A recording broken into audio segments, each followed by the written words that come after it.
Started. Woot. Woot woot. All right, preparing to live stream. Woot, woot. Where did I find coconut oil? Yay! I have a huge ass tub of coconut oil for when I do these, but I can't find it. It's fine. We We're are live. on the YouTubes. We are live on the YouTubes.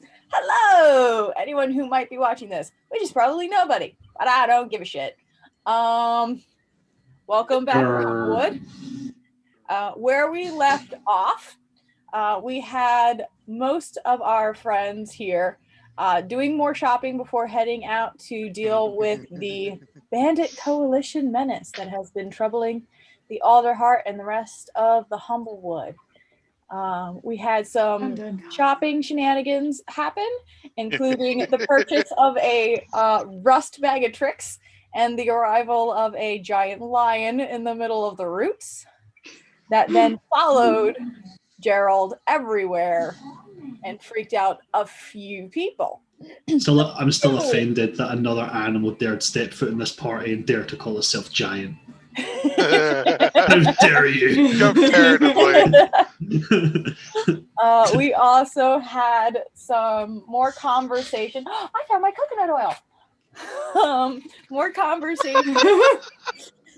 I'm sorry, but I'm trying to. That's just the coconut oil has been fucking found. nutshell. We all That got, is, oil. that is the equivalent of squirrel. For those that are watching at home who don't Zinzies. know, this DM has massive ADHD and is trying to gauge her ears. And Is there couldn't anybody find in the this coconut party oil. right now that does not have May ADHD? I just put it out there? The two with the most fucked up ADHD in this group are trying to gauge their ears. Super, really hard. It's It so is. hard to remember. I'm only finished up my first week, and I'm resisting the urge to put in the 12 gauges. Yeah, don't do it. It's so I am bad. resisting the urge. I've got 5 weeks to go. Fuck. I know that feeling. Huh? Anyway, yeah. So, some shopping was done. We visited Speaker Avery, who was able to supply certain members of the party with something. Sometimes some of the things you guys bought, some of the things you borrowed. Just because magic items are super expensive. And yeah, so we are going to pick up with Red and Gallon as to what you guys were doing during that day. Probably flat out drunk. Solid life plan. Blamer. Just she was not in the mood. Said y'all have fun and drank herself into a coma just for the day. Cool. Did you want to do any shopping or? Nah. There's nothing particularly that I want. Okay. What about Galen? Galen is poor as shit. Especially if he wants to get magic shit. So honestly, he would have just found a quiet spot to read his book, practice a few spells, and smoke his pipe. Okay. If you want, we can just jump real quick to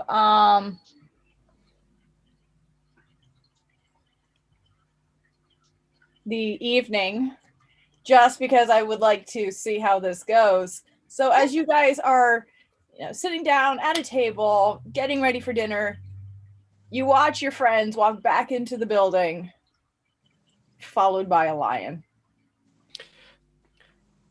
Look back! What the fuck is that? That is a lion. Brandon, remind me how to pronounce your character's name because I don't want to fuck this up. Einar. Yeah, and Zinzi's is just sitting on Einar's shoulders right now. Yeah, Einar has officially claimed that Zinzi's is the small one to be protected, and therefore Zinzi's will sit on Einar's shoulder. And if anybody tries to pick on Zinzi's, then Einar will, quite literally in several cases, eat them. Love it. Yeah, Gerald is sitting on the floor, petting the lion because it's his lion. He's like, well, there's a very good explanation for why there is a lion. I went shopping. We really You went shopping for a lion. Technically, not for a lion. I looked for a bag of holding, which I have also acquired, and I saw another bag. I thought, what was this? What might this be? And to demonstrate it, sprinkle through a small furry ball into the streets of the route, and then he kind of opens his hands towards the lion, and that popped up. And Nope. I need another drink. No. so You know, I was he'll gonna- go away by sunrise, and it's fine. He's friendly. Einar's going to put his paw up and be like, I would second that. I could really use a drink.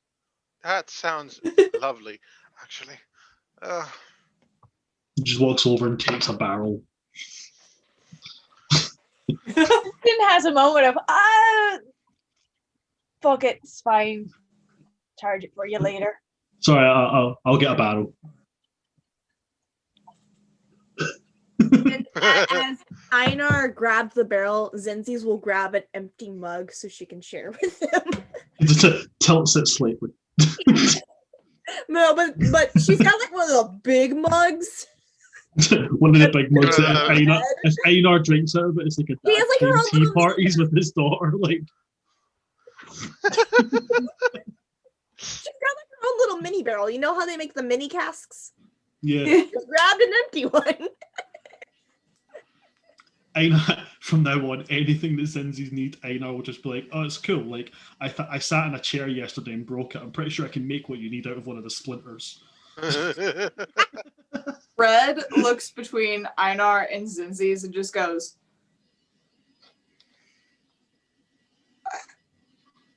I should be concerned, but I'm not. It's adorable, really.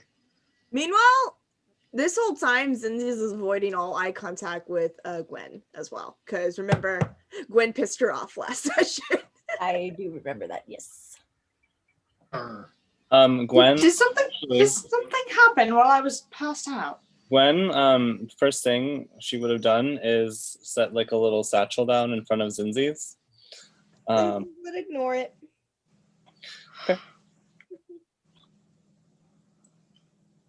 Hook my claw into the little satchel and lift it up and sniff at it.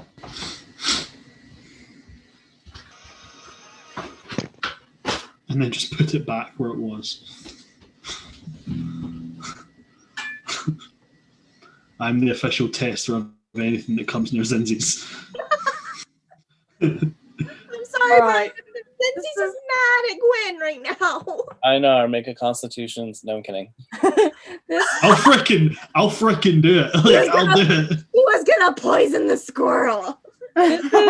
This is the most strange Groot Rocket relationship I've ever seen.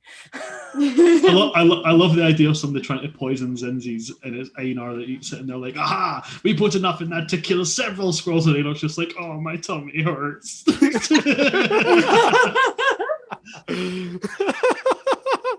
It's like we could kill many squirrels or moderately inconvenience one polar bear. Amazing. All right. Anything else you guys wanted to do that evening? I'm just getting drunk with my squirrel best friend. Yep. Getting drunk. Oh, Get you're drunk. my squirrel Again. friend. Hold on. Sorry, this is evening. This is the evening. Yeah, we Okay, haven't jumped to sorry. the next day yet because I wanted to make sure that Yeah, never mind. Gwen did not do anything. Gwen's just So Einar just pretended to sniff something. no, we're retconning that. Nothing, there wouldn't be anything for him to sniff. So okay. All right. Okay. Right. If no one has anything else they want to do, then we can just jump to the next morning. I'm good. Good. This All is right, you random, guys. but Brandon, remember our characters we had for that tag of Shadows and Light? This is so their dynamic. 100%. Me and Precious.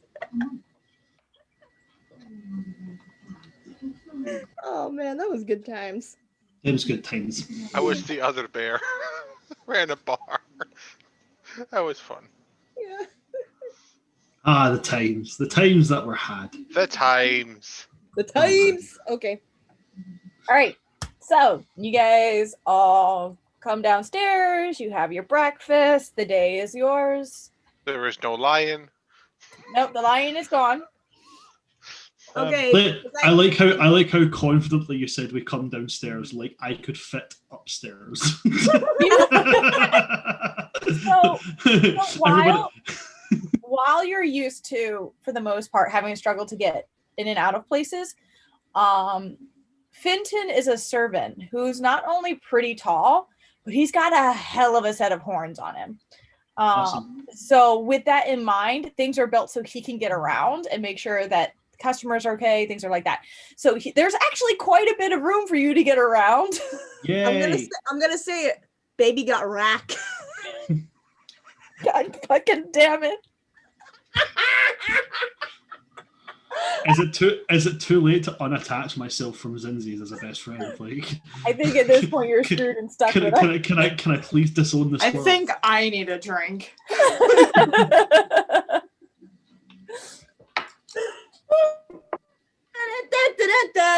Hey. What do I need to roll I'm to going do to damage? shut up for the rest of the game. What do I need to do to roll damage to hurt myself? I think that's a whole D12 of psychic damage, that one. That one's pretty hefty. Speaking of damage, do I need to roll a con save? Because Zenzi's drank to get drunk last night. If that was her aim, then sure, roll con save.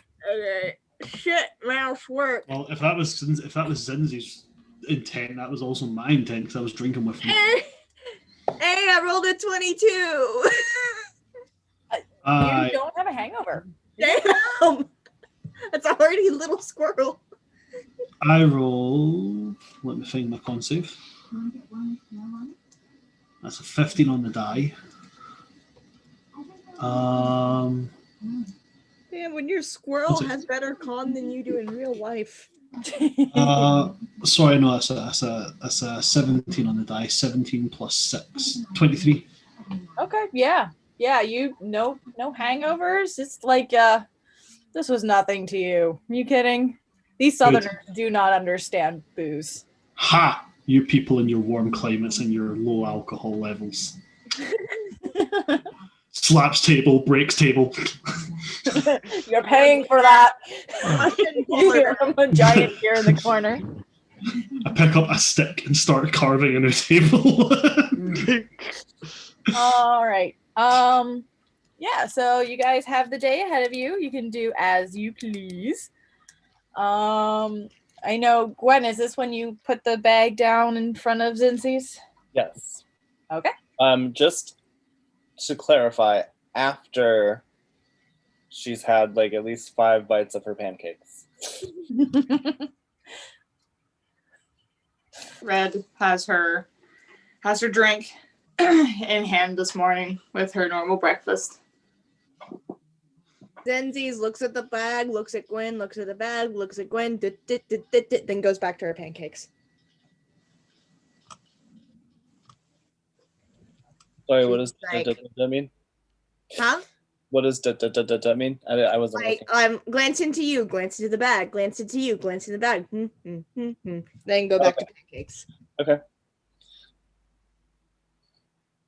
No ideas. Did everyone sleep all right? Good picture. I'm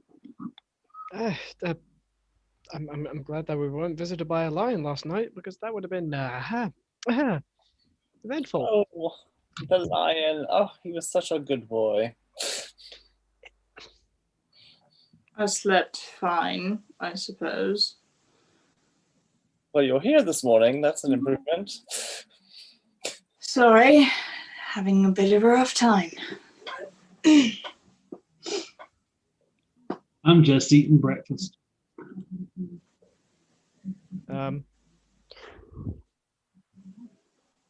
Galen is gonna pull out his pipe, and like proportion size, his pipe is this big. Sweet. And as he smokes it, hold on, I need to read something because I've already found out this item exists. With each puff is a different type of monster. First, a dragon, then a manticore, and then out of his imagination, he manages to puff up a very large snake. Okay. Oh, Galen, that's quite wonderful, that talent of yours. Arcane arts is can be an entertaining thing. Ah, yes, as I study, I chose a different path, but it's always fun to see just the magical intricacies of each caster. Am I able to see him making these monster thingies? Make a perception check. He's. Oh, I was gonna say he's not hiding it, but Make a perception check. It'll just be a low DC, Yay! just in case you roll a 1. Well, I rolled a 9 on the die. 9 and perception. Is perception actually all right? 13. You see it. Some of the creatures you can't quite make out, but you can see that he's making them. Cool. He would just kind of point it and go, you know where I am from? If you were to do that in front of certain people, they would just kill you. well, good to know. He says all this while conveniently munching on some kind of poultry wing. Zenzi's will look up. Don't scare him. It's only 9 in the morning. Oh, I wouldn't do it. I quite like it. I think it's funny. Can you make a unicorn?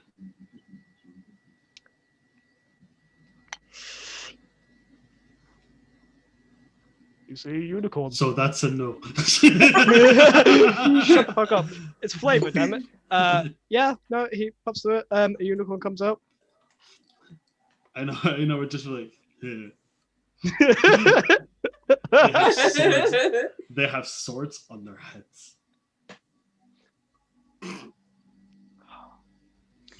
Red is like drinking, like being so fucking pleased with this conversation. I'm just waiting for somebody to do it. I'm waiting for somebody to do it. I think Mitch is going in. Oh, Is he gonna do it? Is he? Don't do it. wait, no. Don't break the boy's heart. I don't think I am. I thought when I said they have swords in their head, I thought you were going to correct him. At which point I was like, "Don't break the boy's heart." Let the polar bear think the horses have swords. Let me roll on that actually. Listen, I've been playing Dragon Age Inquisition, and the unicorns in that are just like dead horses with swords up through their face. So True. Yeah, man, there's those a couple unicorns. mounts that you can ride that look like unicorns, but it's a sword sticking through the top of his head. Galen says nothing. That is smart. He's still hungry. I was like I did have to roll for that, but yeah, he says nothing.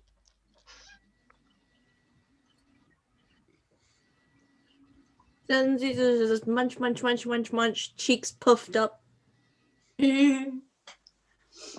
Every now and again, Einar gives Zinzi's a weird look, like, your face swell much bigger than that? Or, like, is that it? And then, like, as Zinzi's continues to eat, it just gets bigger and bigger.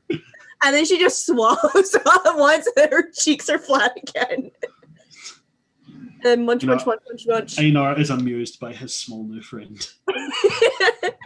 Okay, I should Red clarify looks at that. His new Zinzi's. squirrel friend. Red looks at Zenzi's and just goes, Good breakfast. Mhm. She pats her head. I just continue eating my bits of bird. Bird. Bird. Bird. Bird. Every now and again, there's just a crunch as I realise that they're actually a lot smaller than I'm used to and accidentally bite through the bone. Wait, so Red and Galen actually haven't stopped by Keeper Avery's place, right? No, they have not. It's up to them if they want to. You guys can head over to Eliza's. You know that Gerald's sword will be done sometime later in the afternoon. You do not know whether you're supposed to get it or whether or not actually, yeah, no, you wouldn't know whether or not you're supposed to get it or whether or not she's delivering it somewhere. Well, she didn't ask where I was staying. Well, they asked before, I think, the inn we were going to be in. So. She hasn't asked where you're staying, but make an intelligence check. Let me just. Oh no, Buffy, no. I gotta reach See, all the way over here. because we can't see you, when you were asked to make an intelligence check and you went, I just had the image of you going. That's draining my brain, yeah. Thoughts. Thoughts. I smell toast. Wait.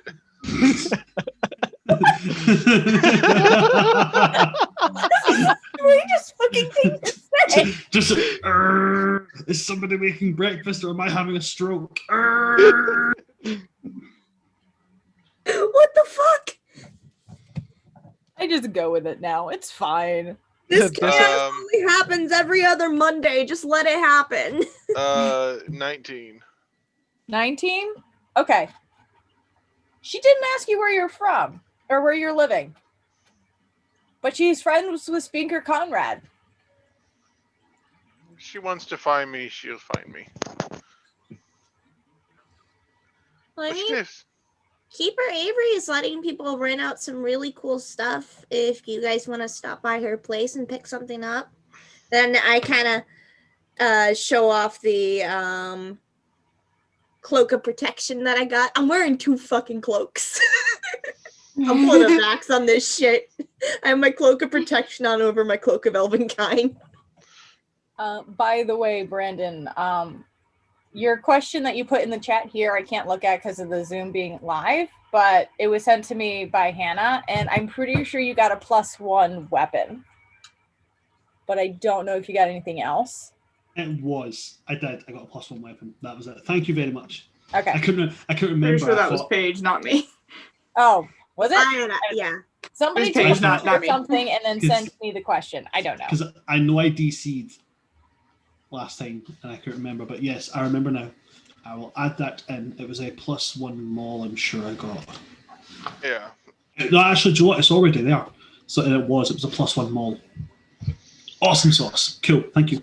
Meanwhile, Zinzi's is officially a cloak burrito because she's got 2 cloaks on. All the cloaks. So Keeper Avery is like selling, or at least has some items that could be of use.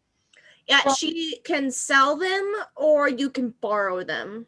Borrowing is going to be a lot cheaper. It's just when we return from our mission, we have to give them back. Actually, yeah, Galen will go speak to Keeper Avery. Yeah, Red will too. Okay. Are you guys going to go straight there? Or are you guys going to go anywhere first? Do you have any other? Are you going together? Are you going separate? Might as well head there together. Probably together. I think Red will probably get up and go, actually, that's a great idea. I think I'm going to go do that. Okay. Anyone joining them? I will look to Zenzi's and see what they say about that. Gwen's gonna head out to Eliza's. Okay. Zenzi's would go with Red and Galen. Okay. Just to like show them the way to Keeper Avery's house.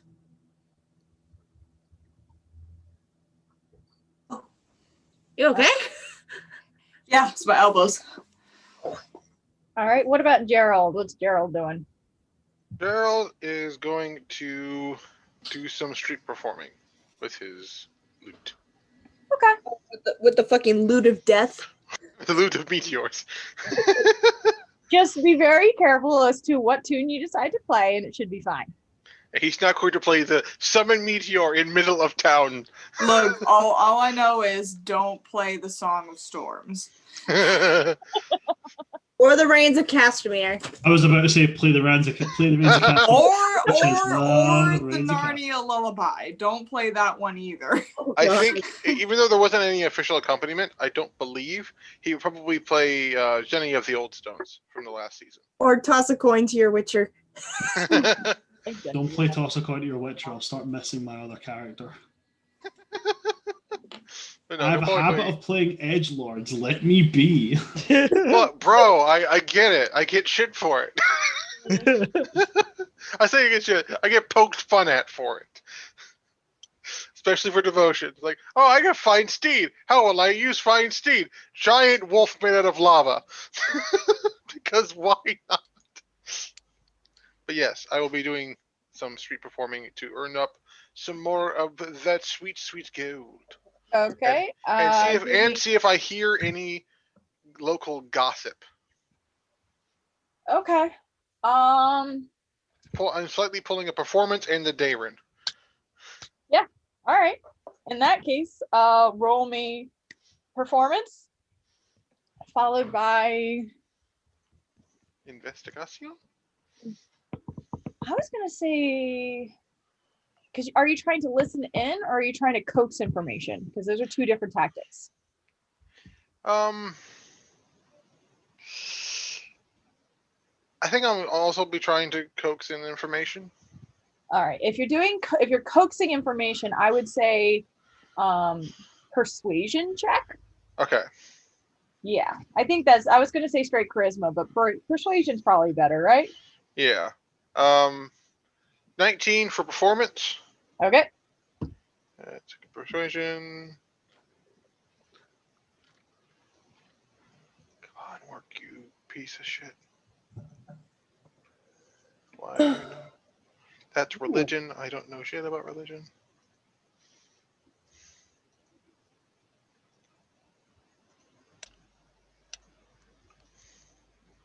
Fuck it. I'm getting my actual dice out. The D&D Beyond is not cooperating.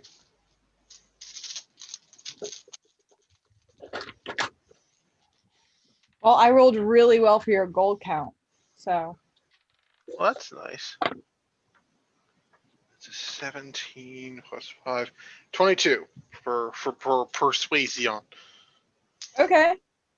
Well, for gold, you get 37 gold Nice. throughout the day. That's pretty damn good. Yeah. Especially seeing as it's only really like a couple hours that you're working. Yeah. And then for your rumors, I mean, what are you trying? Are you trying to find out about stuff outside of the Alderheart, stuff happening inside the Alderheart, a little bit of both? What are you looking for? Mostly outside. Okay. All right.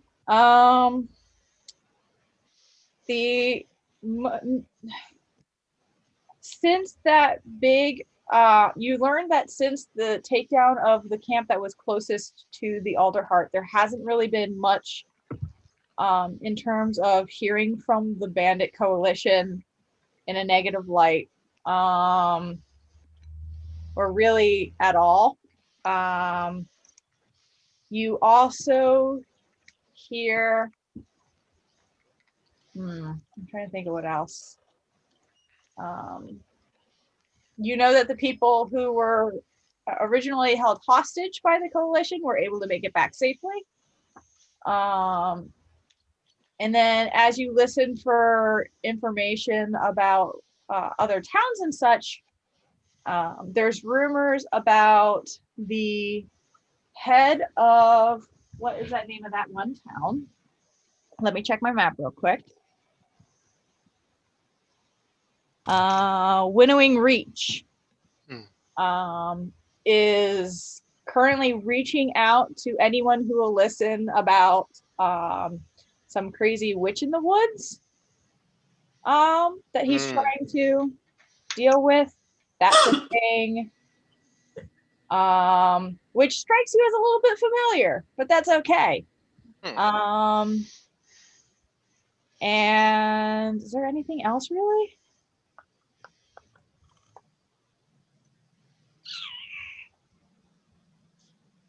I don't know if there's too much else. There's a couple towns in different areas that haven't been heard from in a while, including the one that you're heading towards.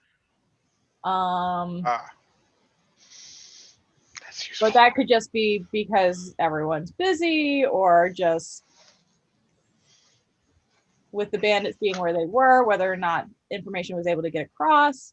You don't know as to why any of that would happen. There's also a lot of people talking about a giant polar bear in town. Well, There's a polar bear? Where? At least I know about that one. The question is there another giant polar bear? Well, Oh, somebody showing up and trying to take my spot. See how fucking that goes. Winton, that's the name of it. Winton. That's the town we're heading to. Wintown is the town that you guys are heading towards. Okay. I completely forgot. There's a lot of towns. And Lodegarth, no one's heard from them in a while, but they're even further north than Windtown. So it could just be that everyone's out of touch with everything that's happening. The bandit camp that you guys took down was on the north side of the Alderheart, so it could be that they were disrupting communications for a time. You don't know.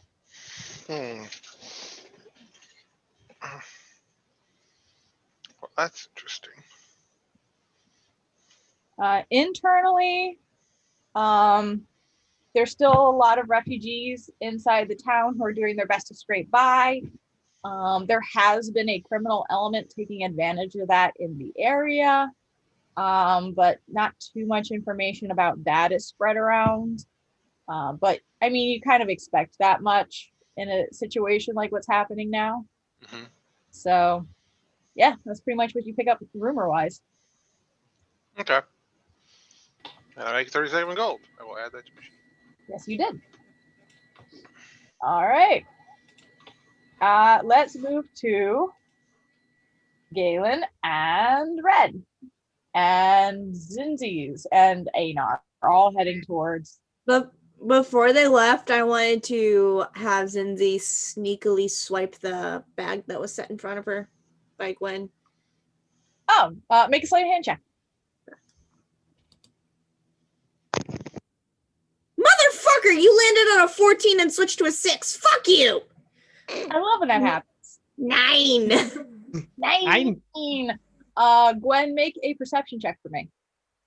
Please fail, please fail, please fail, please fail. I've seen it. By the way, Gwen, don't forget your portent. Oh, I didn't. I didn't today. Oh, good. I just thought I'd ask. I'm learning. I know I said I wasn't going to remind you anymore, but I'm a sucker, so it's fine. Okay, I remembered. It's not going to help any of us, though. That's for sure. All right. So, Zinzies, you are still going? Yes. All right. Gwen, you did see Zinzies grab the bag. It's up to you as to whether or not you're going to say anything about that. I'm assuming you're not? Nope. Just a little nose wiggle. Okay. All right. So, as far as you know, Zinzies, you got away with it. Mm-hmm. I'm a stealthy motherfucker. So you think, my dear. I am so stealth. I am so stealth. I can blend in with snow. Ignore the big brown patch that's over my eye. The long hop from Sierra.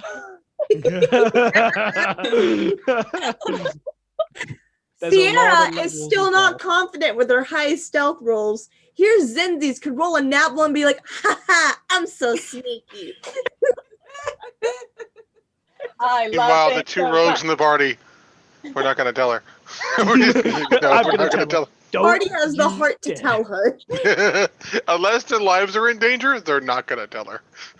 Like that, it's like that kid that's really terrible at singing, but you don't want to tell them never to have dreams about singing. Yeah, So like, they're screeching out, "I will always love you," and you're like, right now, it feels like you hate me.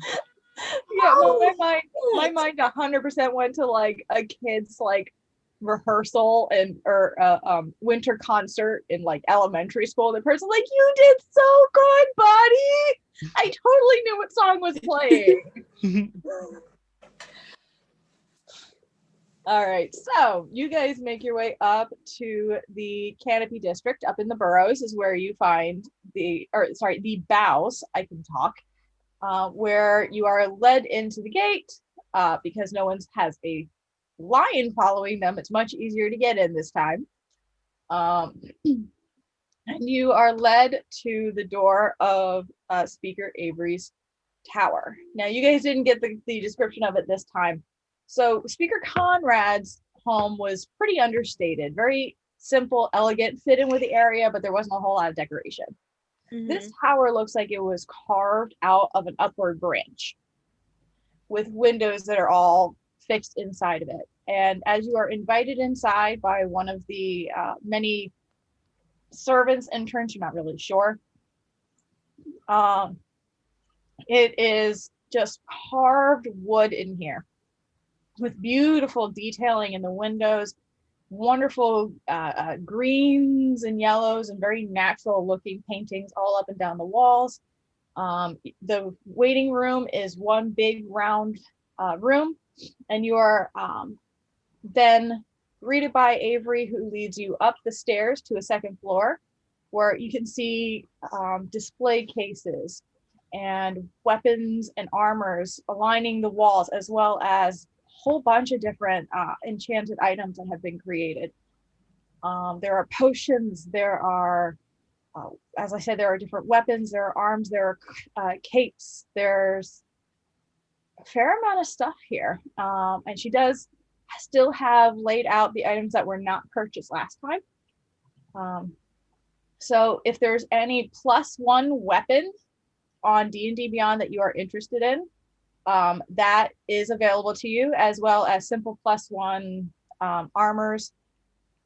She also has a small vial about this big that looks like it's empty. But you can look, if you look closely, you can see that there is in fact something shimmering in it. It just appears empty. Next to it is another vial about that big that's filled with this black viscous material. I'm trying to remember everything that was not purchased last time. Any +1 weapon? Okay, +1 rotary cannon. Non-firearm. Let's be specific. Non-firearm weapon. I was joking. While firearms are a thing in Humblewood, you usually find them closer to the coast and not. I would never walk in with a polar bear with a rotary cannon. Just like, hey, so I heard you. No. You just have Zinzi sit on your shoulder with a fucking sniper rifle. I heard you guys like DACA.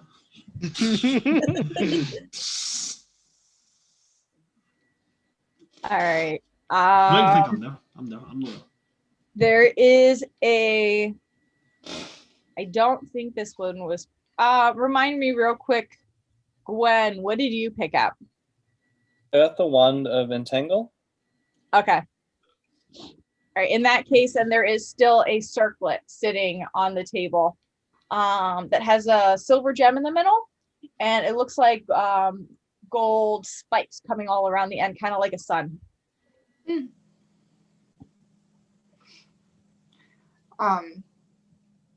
Red will go up to the vial that like kind of looks empty. Okay. And she'll just very kindly ask, what is this one exactly? Oh, that would be a potion of invisibility. I thought maybe that could be quite useful in the endeavor that you have coming forward. How much? For something that you are doing right here, This particular item I will not charge you for, just like I didn't charge for the health potions that your friends received yesterday. This seems like something that you need for your endeavors going forward. I will gladly take it then. Thank you. Certainly.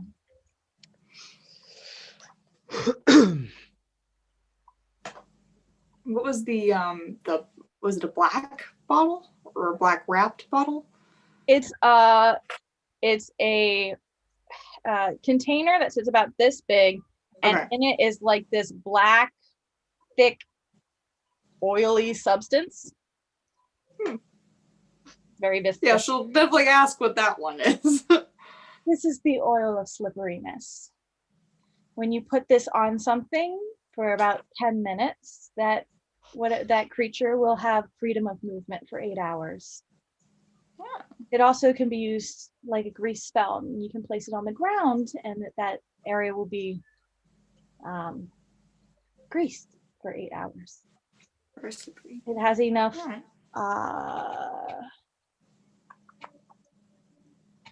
Yeah, this one has enough for 2 uses, we'll say. Otherwise, it's just. And how much is that one? Or is that complimentary as well? Any of the vials are complimentary. At I'll least take that one as well. Certainly.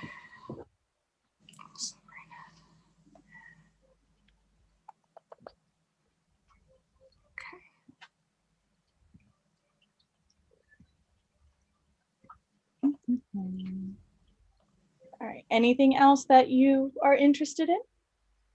Not me. I'm good.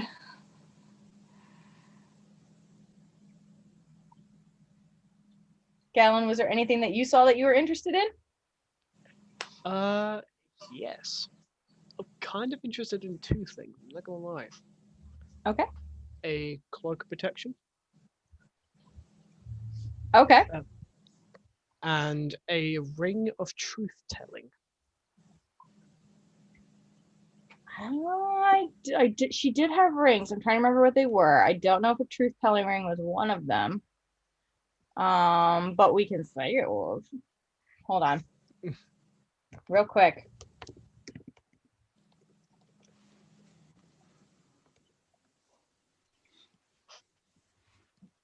I have to remember what, yeah. Cloak of protection was like. Zinzies, you remember how much I said the cloak of protection was for you? I thought I rented it. You rented it, right? But Yeah. it would have been like what, 400? Like 2,000 gold. Yeah, I think yeah. And I have like a whopping like $1.50. Yeah. I have 181 gold. I was trying to remember how I handle the prices based of what she's doing versus what they recommend in the book, and I did it half. Yeah. Yes, the cloak of protection, if you wish to borrow like your friend has, then that's fine. If you're looking to purchase, that's closer to 2,000 gold. I will definitely borrow said cloak of protection. Certainly. Okay, so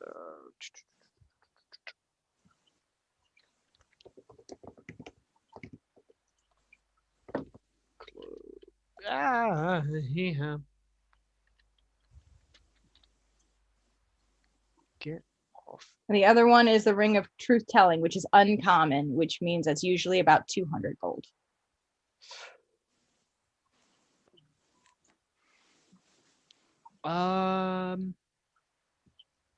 Because I can't find the actual price for actual price that anyone has listed for that.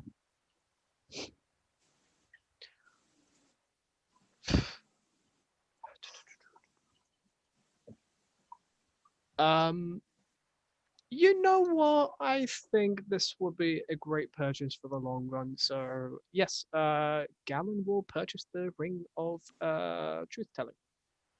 Certainly.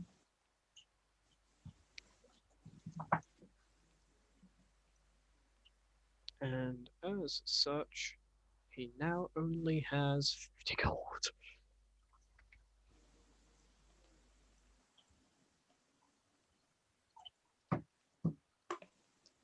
I love how it gives you advantage on insights, and don't you already have that? Or do you have insight on advantage on deception? Freaking Corvins. I actually have both. However, it is a case of Galen doesn't know he naturally has insight because he believes that he was being told the truth about the coalition the whole entire time.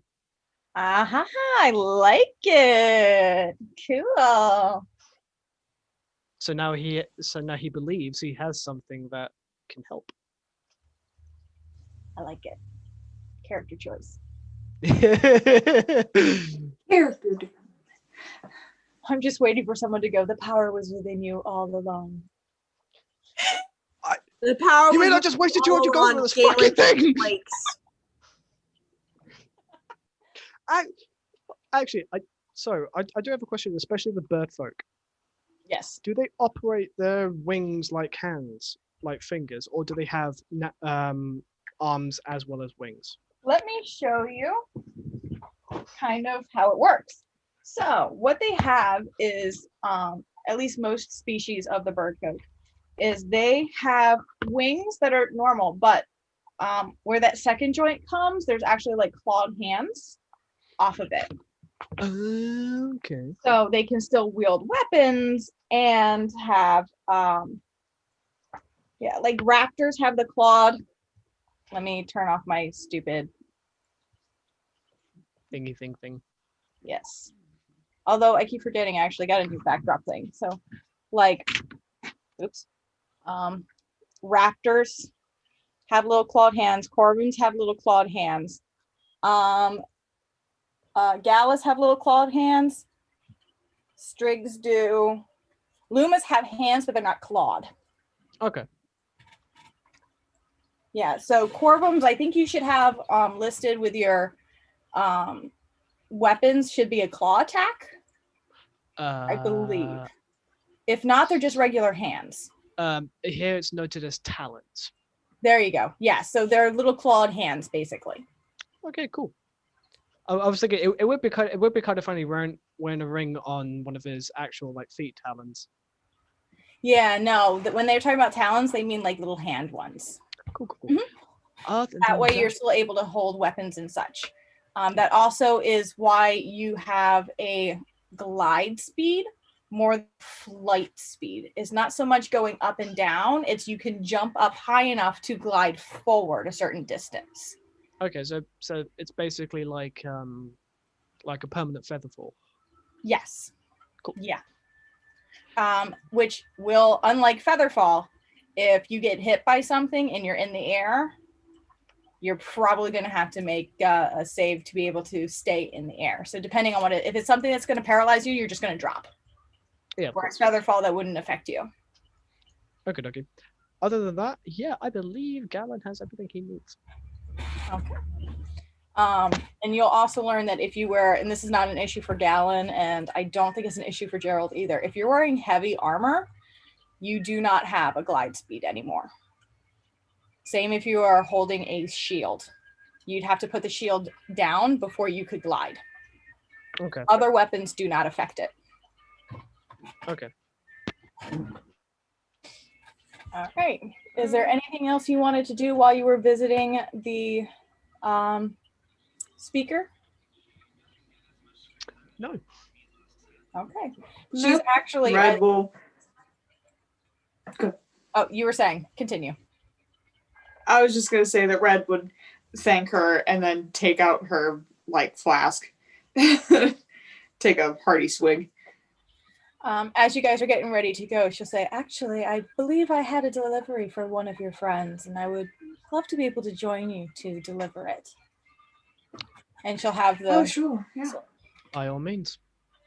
Okay. Absolutely, we'll show you the way. All right. We'll lead her back. I'm assuming you guys are all going to gather at Eliza's? Yeah. Sure. I will go where Zinzi's and Red goes.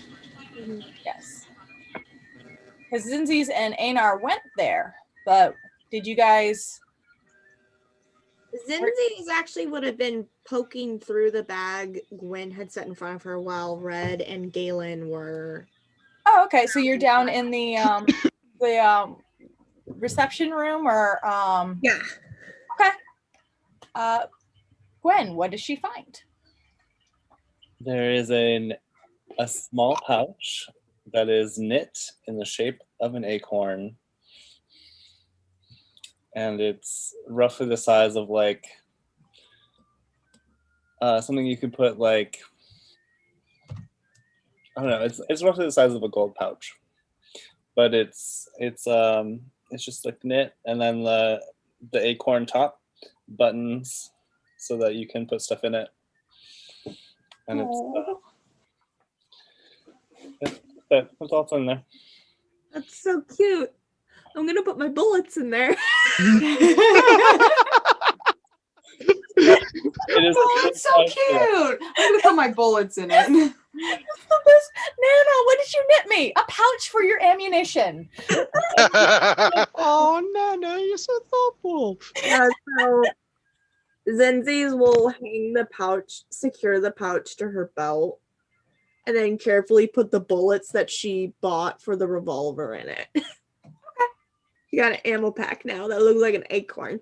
And when it like shakes it around, people will think, oh, there's acorns in it. No, it's fucking ball bearings. It's fucking. Oh, what you got there, little squirrel? You got a pocket full of acorns? No, I have a pocket full of death.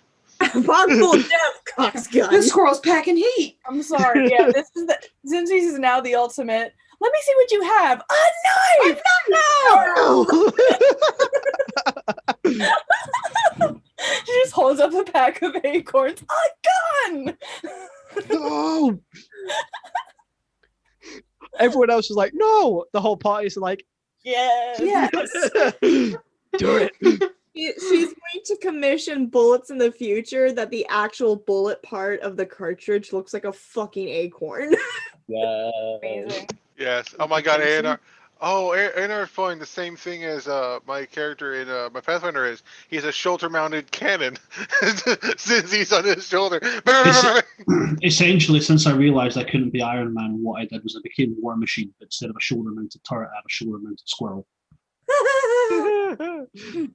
That also functions as a turret. I love that. Game War Machine has Rocket Raccoon on his shoulder. So I love my that. mom- I love the idea of eventually one day getting involved in a grapple with something the same size as me, like just like Zinzi's appearing to interrupt the grapple by just pepper shotting him right in the face from Einar's shoulder. I kind of, my mind went, I was like, oh, we need to get her like a little harness so that when she's like firing, she won't fall off. But then my mind went to like the Hangover, where he's carrying around the baby carrier. So See, now- my mind went to that episode in SpongeBob where Patrick is strapped to the big old dude. basically, In the I need arena. someone to draw a giant polar bear with a squirrel and a baby carrier holding a pistol. Like, I need this drawn. Which one of y'all is gonna do this? Because I don't have the skill. My plate is kind of full right now. Sorry. I don't have the skill. I would for love that. to draw it, but I don't draw animals too often. I will attempt this. This is fantastic. I can draw animal anatomy very well. I'm not too good on humans, but we'll see how this goes. I am super excited. I can't draw. I heard that, Hannah. So did I. All right. So in the meantime, back at Eliza's, Gwen, what you doing? Back at the ranch. Gwen is gonna just pop in real quick, say hi to Eliza, make some tea. If the kids are there, she'll say hi. But then she's gonna set up her little table outside and do fortune telling and tarot card readings. All right. Just make a little bit of money and spread some divination throughout the town. Roll the insight check. Natural 20. Damn. All right. Let's see how much we get here. 24 is the total.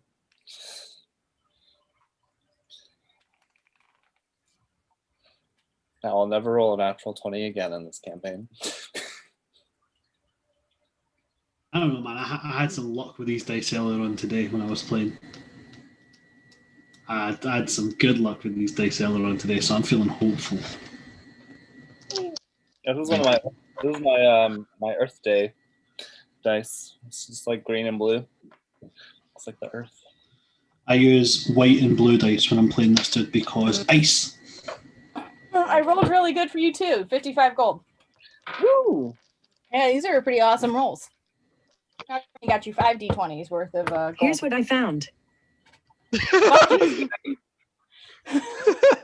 did you find? You apparently found the audacity to interrupt. The lion, the witch, and the audacity. Fuck you, Siri. Fuck you. No, don't really. Not really. Black Mirror. We're not messing with Siri. I legit thought that that my brain glitched for a second. I was like, what? Sometimes your brain does that though. It's like, here's what we found. Insert childhood trauma. No, please. I thought my wife was speaking to me like, so here's what I found. I was like, were we looking for stuff? What? The first time I met Brandon, I stepped out of the room and came back to my Google Home playing the Scottish I kept shouting to it on national anthem. Scotland, play Flower of Scotland. And it queued up. And I thought I was going insane. It queued it up like 7 times. It was like, no, I'm not. This is skip, and it just came on again.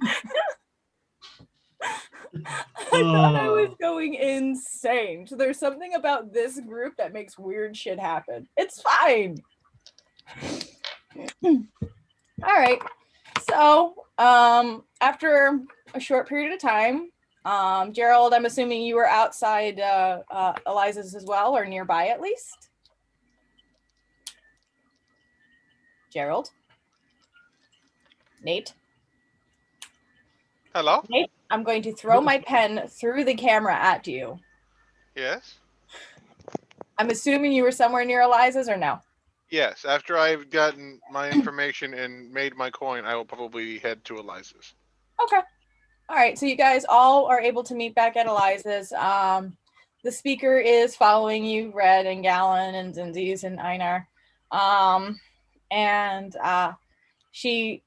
You guys are approaching, she actually kind of pauses a little bit outside of the shop before she gives a little smile and starts to head in with you guys. So you guys all go into the shop? Yep. I shall crouch. Yeah, Gwen will sort of follow suit too after seeing the party return.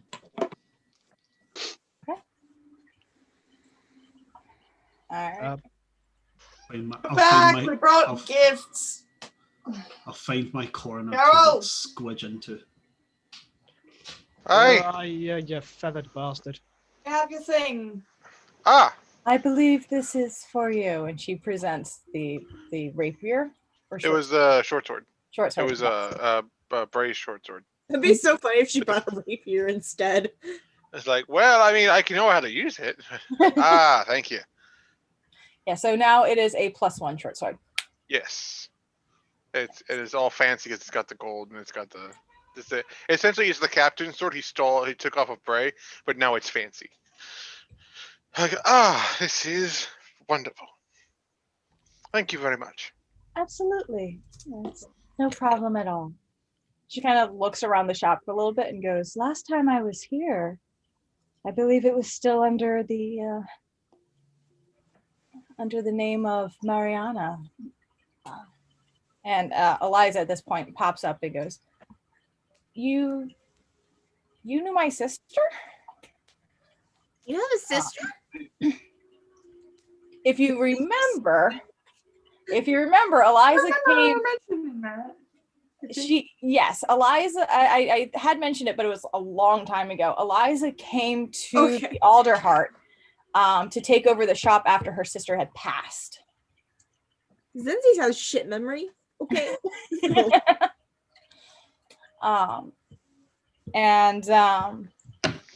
The speaker kind of looks around and goes, Yes, I knew her well. I received many of my supplies from her. She always had an eye for the best places to find the right components. And Eliza goes, oh, that's good to hear. I don't know too many people who've ready to speak of her as of late, so I appreciate that. And if you need any supplies, I certainly have plenty here still. I'm doing my best to keep the shop running the way she would have.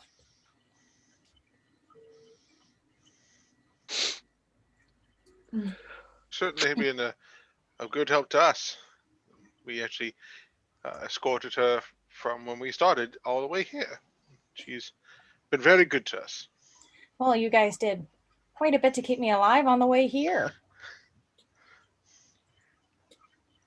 No trouble at all. Not at all, dear. Not at all. Well, I will probably end up taking you up on that offer. I certainly could use components for my side projects here and there. It would be nice to continue to support the family then. I thank you all and have a good day. I talked to the one speaker about getting Frey to join you on your trip, and he has in fact agreed. It is possible. He just cautions keeping her restrained on your trip. I don't know what your plan is, and honestly, it took some convincing to get him to agree, as his mentality towards Benna is different from my own, but if you're willing to make the effort, then certainly. I rolled to see if I'll make this pun, but I rolled a 1, so I'm making this pun. I was going to say our idea to keep her restrained is that I will use my bare hands.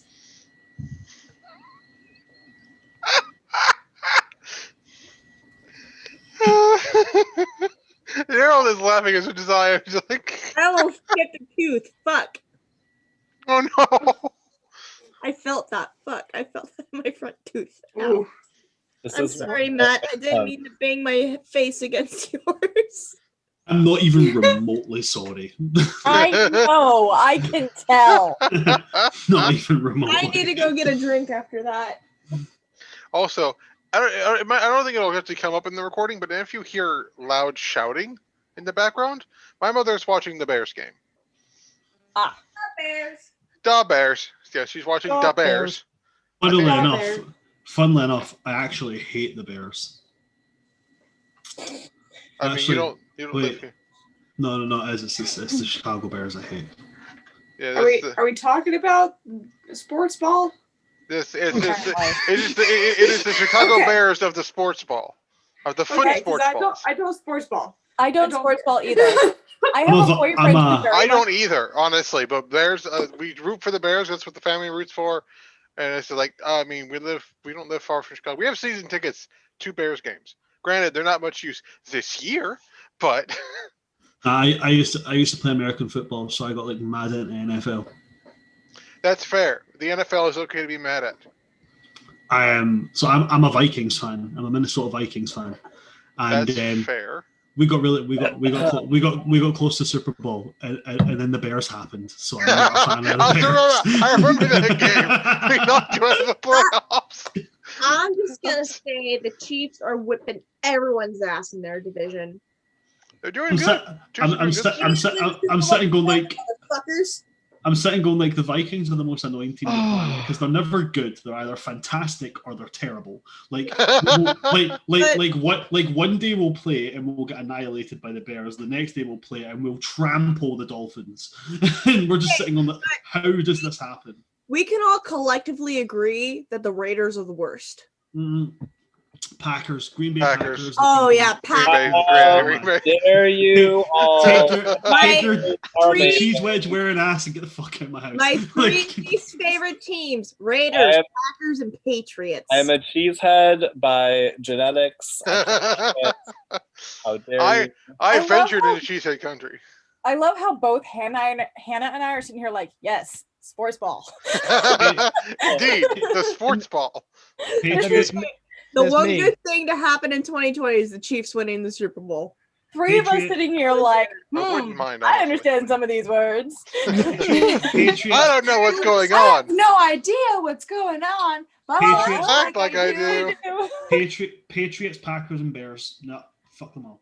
Just get the Sorry, fuck out of the I'm house. done talking about the sports ball. I don't Yes. want everyone So am I. other people So to am feel I. left out. All I know is I live near Philly, which means Eagles and Phillies. That's all I know. Is because of sports ball, I get to have you every Thursday. On the Celtic. True. On the Celtic.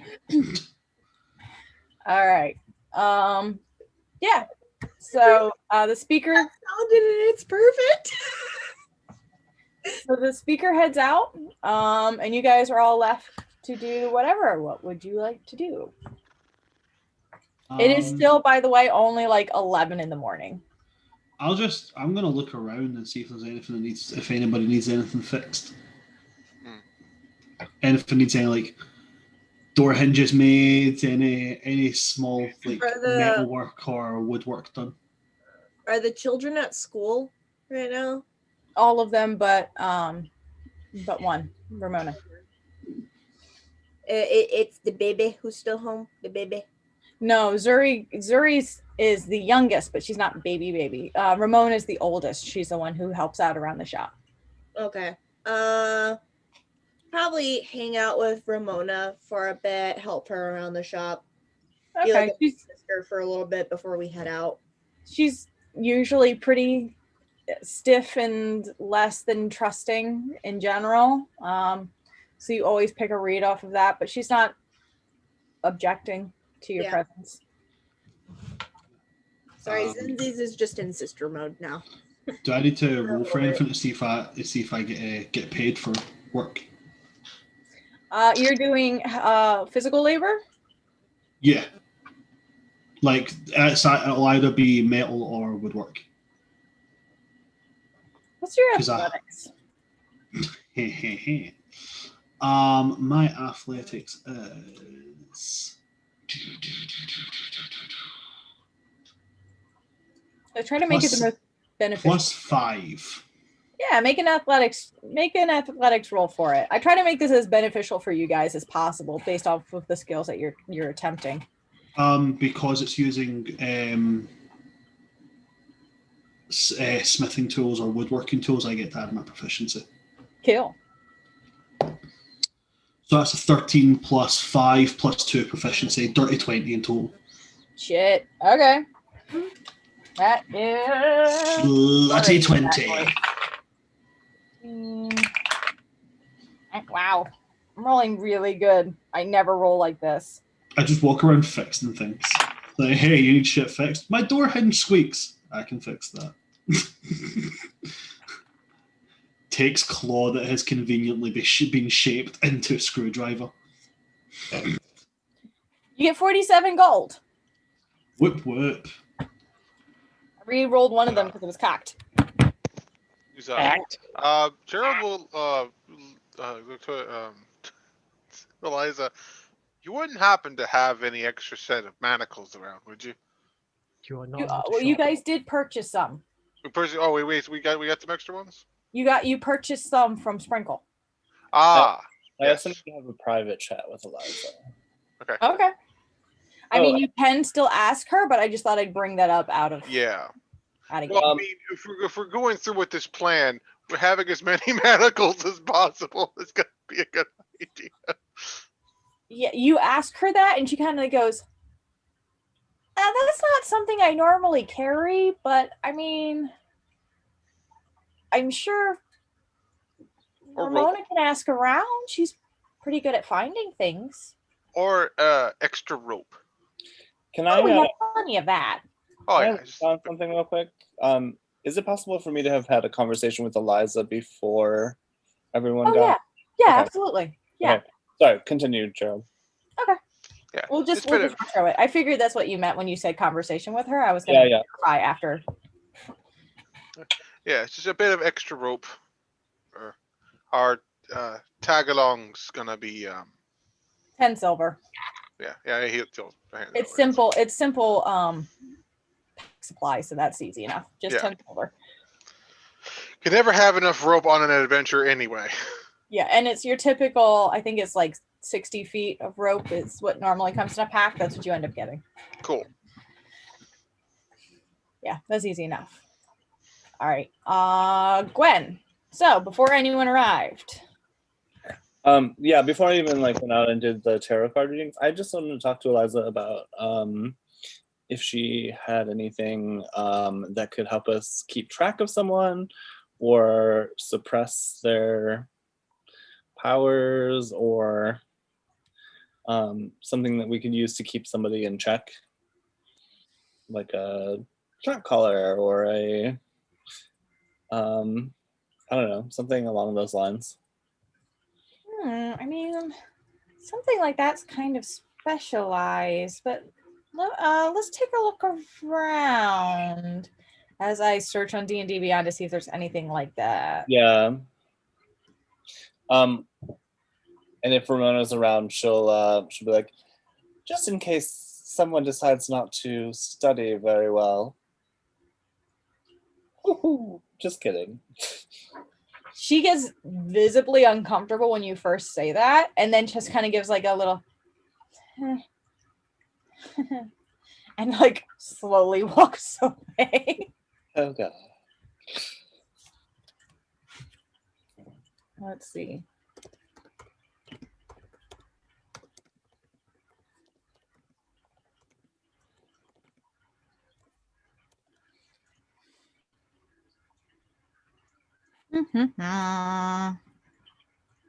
Are you looking specifically for like a tracking, or are you looking for? Well, Gwen is interested in anything that can help us control this person. Like just like every safety measure possible. So she's flexible.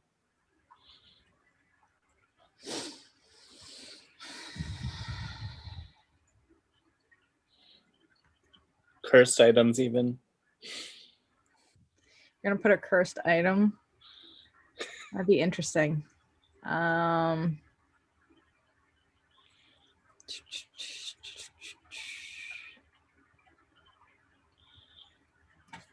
feel like I did have something that I had looked up for this before, but that was 2 weeks ago.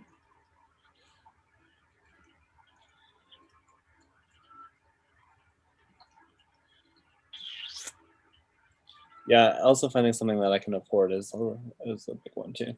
I can keep looking if you want to continue. Well, is there anything else anyone else wants to do in this town? Yes. No, I'm good. Is there like an academy or a school of magic? Not here. There is in the Humblewood as a whole. It's called the Avium. It is a fair distance away. Okay. Let me pull up my map to show you. All right, so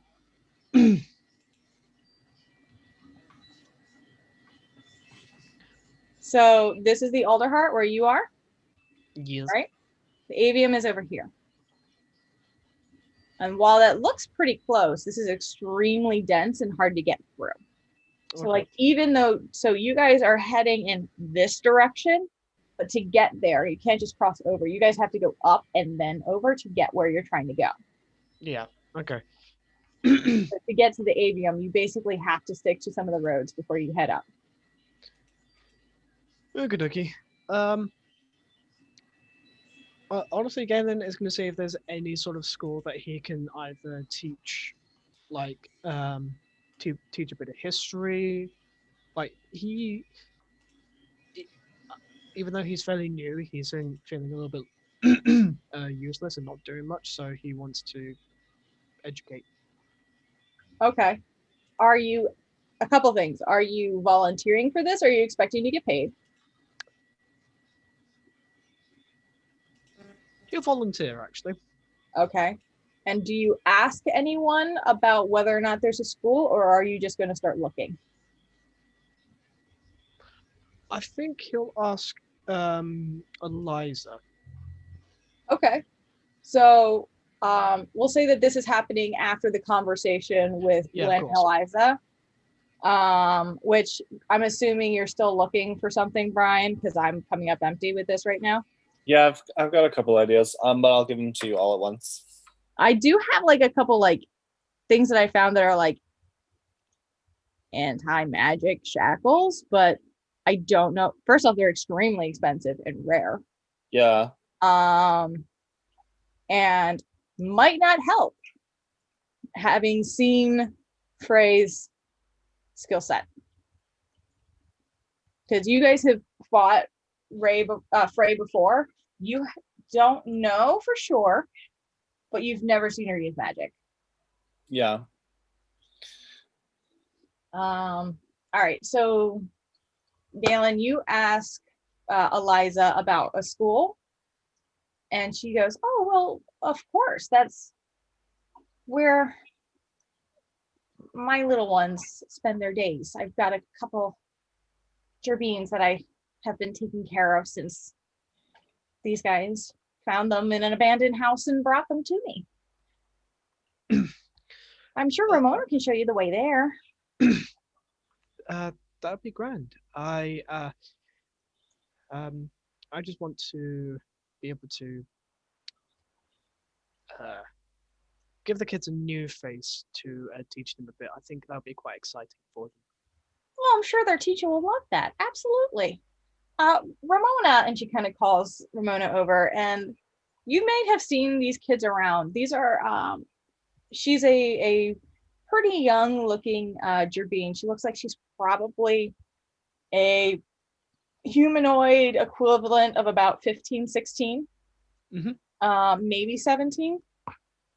And considering how gerbines reach maturity at an actual age of 5, you know, she's pretty freaking young. Pretty shy, almost very trying to think of the word that I'm looking for. Reserved? Yeah, very reserved. And generally, it doesn't take an insight check to tell that she's not very trusting of people, probably because she's been through some shit. Of course. But she comes over and, yeah, how can I help? And Eliza goes, "Do you mind showing our new friend here where your brothers and sister go, your brother and sisters go to school? He's hoping to help out with some of the teaching there." And she just kind of nods and leads you down. It's not all the way down in the roots. It's pretty damn close. It's deep within the trunk. But it's a small little school. It's less of an actual school and more, these are all the refugees who have been, as towns have been burnt down and destroyed by either mostly the scorching grove, some of it could be bandit attacks, you don't know. This is where those who have nowhere else to go and haven't gotten desperate enough to turn to the coalition, as you have seen, this is where they go. So these are very young kids who don't have a lot. Okay.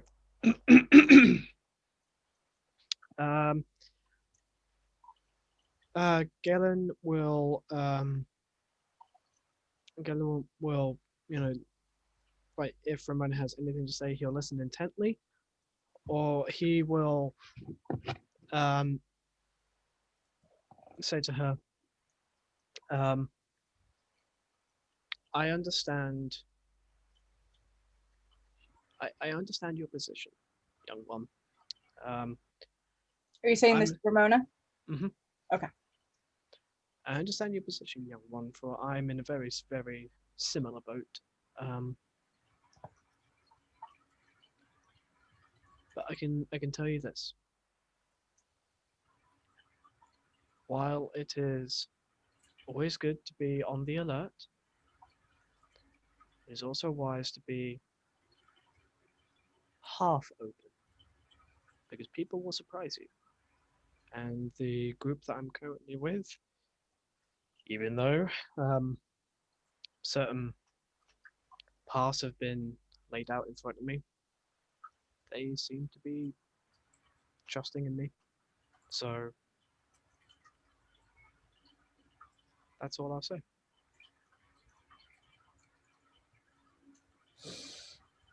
Make a persuasion check. Just for the hell of it. Okay. Persuasion. I get advantage. That's true. That is a 22. All right. She has been pretty much looking around and looking down and not really looking at you at all this whole trip down. She hasn't really spoken to you. But after you say that, she does kind of pause and take a minute to like look you over pretty closely before going,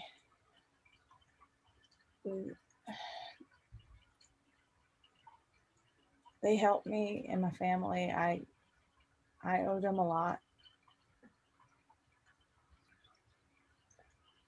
I just want my family safe and I want them safe.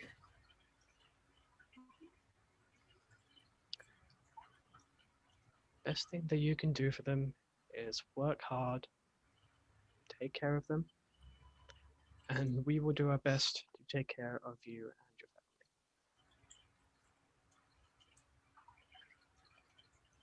She just kind of nods and then I gotta get back to the shop. Of course. And he will give her 10 silver. She looks pretty confused when you hand her that. Consider it a random act of kindness. Thank you. Of course. And she'll quietly sneak off through the crowds. She's pretty quick and she's disappears from sight very quickly.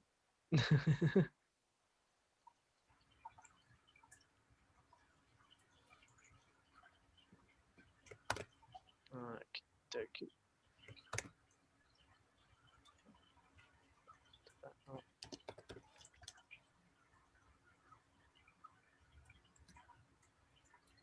Okay.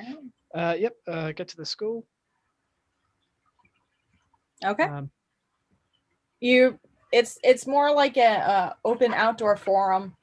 There is a teacher there who's showing a couple things, and when you offer your help, she gladly accepts it. Is very happy to have someone who's willing to assist in any way in instructing these kids. You can tell that she's probably also a volunteer, as the people here don't have a lot. And so it's one of those communities where everyone chips in to do what they can, or most people chip in to do what they can, those who are not taking advantage of the rest. Of course.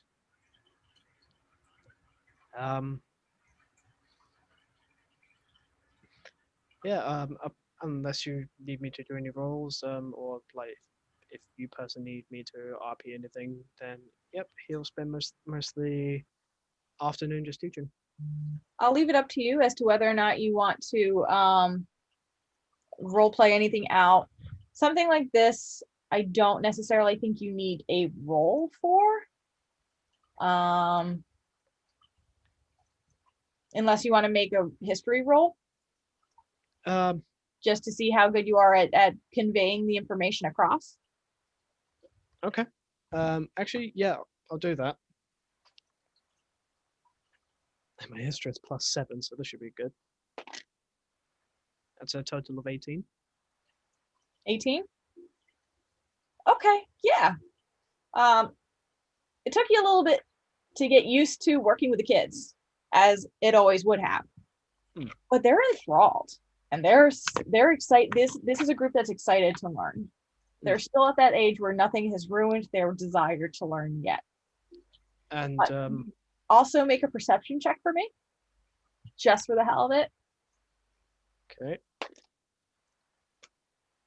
That's 15. Okay.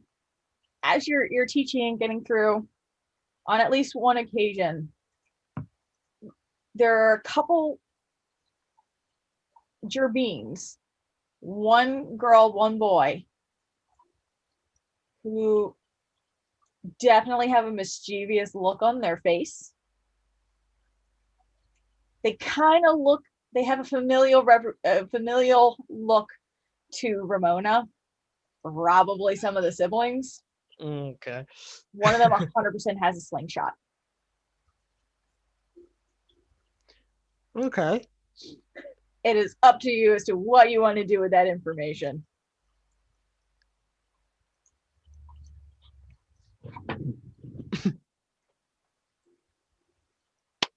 I have an idea. So, like, as the kids are kind of like going over like their books or their writing, Galen will go over to the little Gerbines, and he'll kneel down. That's a very, very strong-looking slingshot you have there. You say that to the Gerbine, Mm-hmm. right? It's a little boy who has already loaded a tiny little pebble in it. As you say it, he goes, I don't have a slingshot.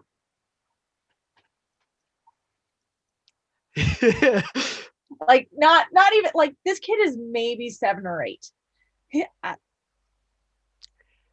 He holds out his hand. I'm not mad. I just want to show you something.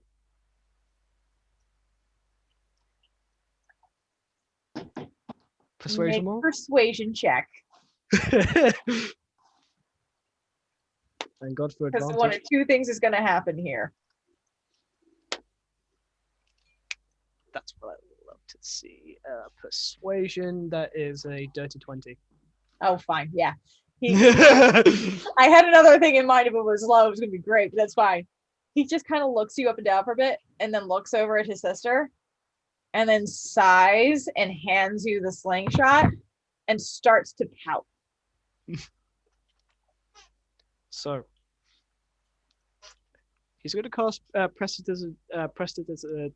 I hate this word so fucking much! Prestidigitation. Prestidigitation. So, he's going to get like a small ball of it, load it in the slingshot, aim in the air, release, and he's going to kind of make it like detonate midair and create this this scene of history that he explained to the class. He is in, they both, like everyone, they're all like, whoa. They're all enthralled. And he's like, he takes a minute and immediately like grabs a pouch and hands it to you, and you realize it's full of pebbles. He's like, can you do that again? Yeah, that's 100% what it is. I like the idea of them handing it to you and going, do math.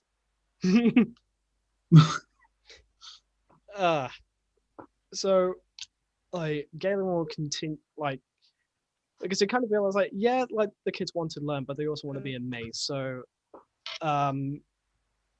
he's going to spend the day, like, as he's teaching, like, especially because he is, like, he's old. So, he's on the older side, so he's going to be teaching a lot of history as well as the basic subjects. And when he wants to, like, paint an elaborate scene from history, he will do the prestidigitation and, give it almost a very detailed view of what the scene is.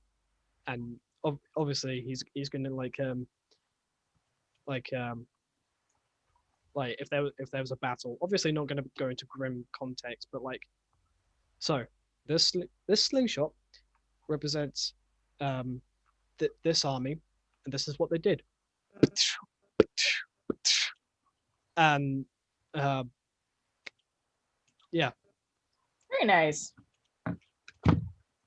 and at the end, at the end of the afternoon, he's gonna give the slingshot back.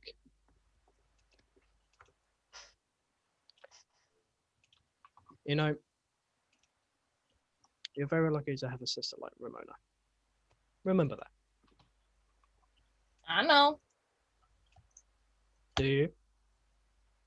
I mean, yeah. I know. Good boy.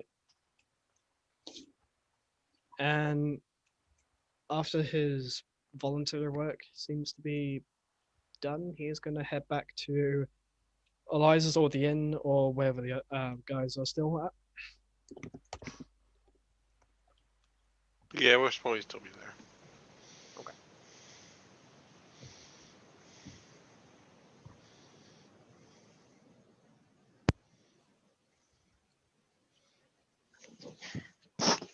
All right. I was just gonna text this out, but I realized it just makes more sense since we're paused anyway. Brian, there was a wand similar to the wand of Web at Speaker Avery's. Did you pick that up or no? I can't remember. I picked up the wand of entangle, if that's what you're talking about. Yes. Okay. Yeah. I just, as many. Honestly, like the last thing on the list is like hilarious.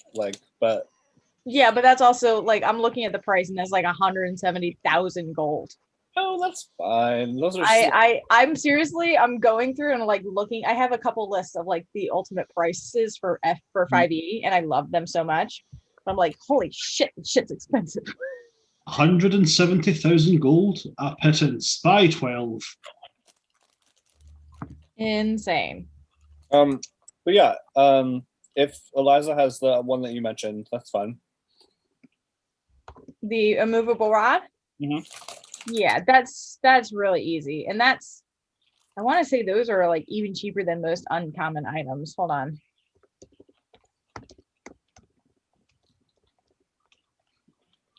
I think that's the only thing on the list that was like common or uncommon or something. Yeah, it's an uncommon item. This says it's like way more expensive than it probably should be. Yeah, I would say with friends discount, you're looking at 100 gold. Okay, yeah, I will gladly give that over if she has it. Yeah, she has that. Okay. I'm also gonna give her a pouch of 50 gold, just to help take care of the kiddos while we're gone. Okay, she kind of looks at it and smiles and goes, you guys are gonna spoil those kids very quickly. Oh, spend some on yourself if you want, dear.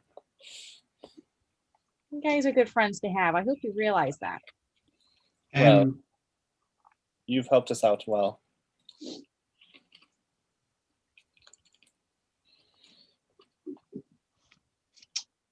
Can I sorry, my mind just went completely blank there. I love when that happens. Can I possibly, like, once there's a moment, try and find a place to try and like just buy some like blocks of wood? Just blocks of wood? Yeah, I want to make toys for the kids. I mean, you can easily get that. I mean, Eliza's basically a giant general store. She has a little bit of everything. You can probably find something there pretty easily if you're looking around. Actually, I'm sure even the town smith probably has something like that he uses for his prep work and such. He'll have stuff. Finding blocks of wood is pretty easy. You probably think, depending on how many. I'm thinking of things that I can do for the kids, and really all I can do is make stuff. Okay. Well, how many are you looking to grab? How many kids are there? 4. 4. Supposed to get 8. Okay. I mean, that's easy enough. That's probably like 5 silver. Nice. That's almost nothing. And is it like what's the makeup? Is it like 3 boys and a girl, 2 boys, 2 girls? 3 girls, 1 boy. One of the sets, boy, it's the youngest is a girl, the middle 2 are twins, and the oldest is a girl. And you've met them before, and their ages are about 4, 8-ish, and like 17. I'll make up like a general makeup of like horses. I don't know. I'm thinking of how he would think, and his whole mentality would be everybody's a fighter. Everybody's either warriors or they make stuff. So like he would just kind of take it on guesswork, like, okay, we'll make these things and then like make like small like wooden daggers. Or like small like toy swords, that kind of thing. And then just like walk over to the kids with these and just like drop them. Like he doesn't know how to say to them, hey guys, go play and have fun. Just kind of walks over and is like, don't hurt each other. And then just like walks away confused. Okay, so we'll say that happens when they come back from school that evening. That's what I wanted to do. Once they come back is what I was asking. Yeah. So remember, one of these children was carrying a slingshot in class. You drop these toy wooden blades in front of them, and Zuri is very like, oh, that's really cool, thank you, and like comes up, and like as you're starting to walk away, you have a very tiny Gerbine trying to wrap her arm around your leg, but you can't quite reach. And then as you turn around to see what's happening,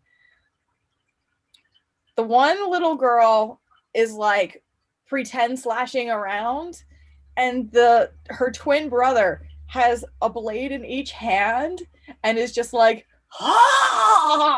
up to the sky before dashing off, and you're not really sure where he went. And Ramona just kind of goes, thank you, and chases.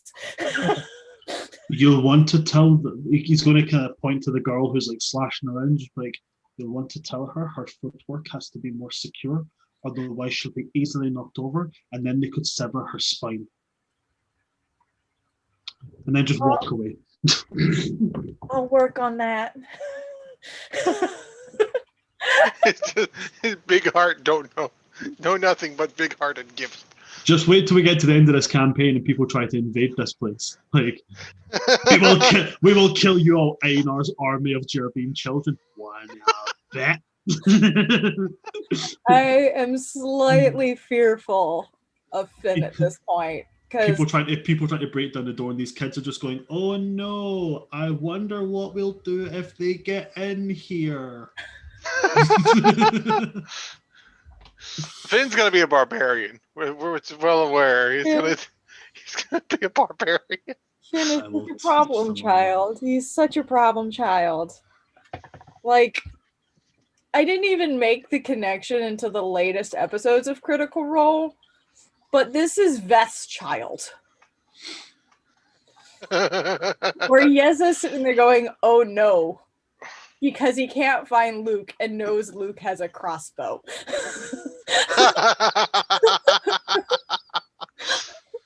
My child is armed and missing. This cannot go well. Oh no. Oh yeah. All right, anything else you guys want to do that evening? I will also say that I didn't even think of this, but while the speaker was there earlier, she would have asked when you guys were leaving so she could make sure that Frey is ready by the gate when you're ready to leave.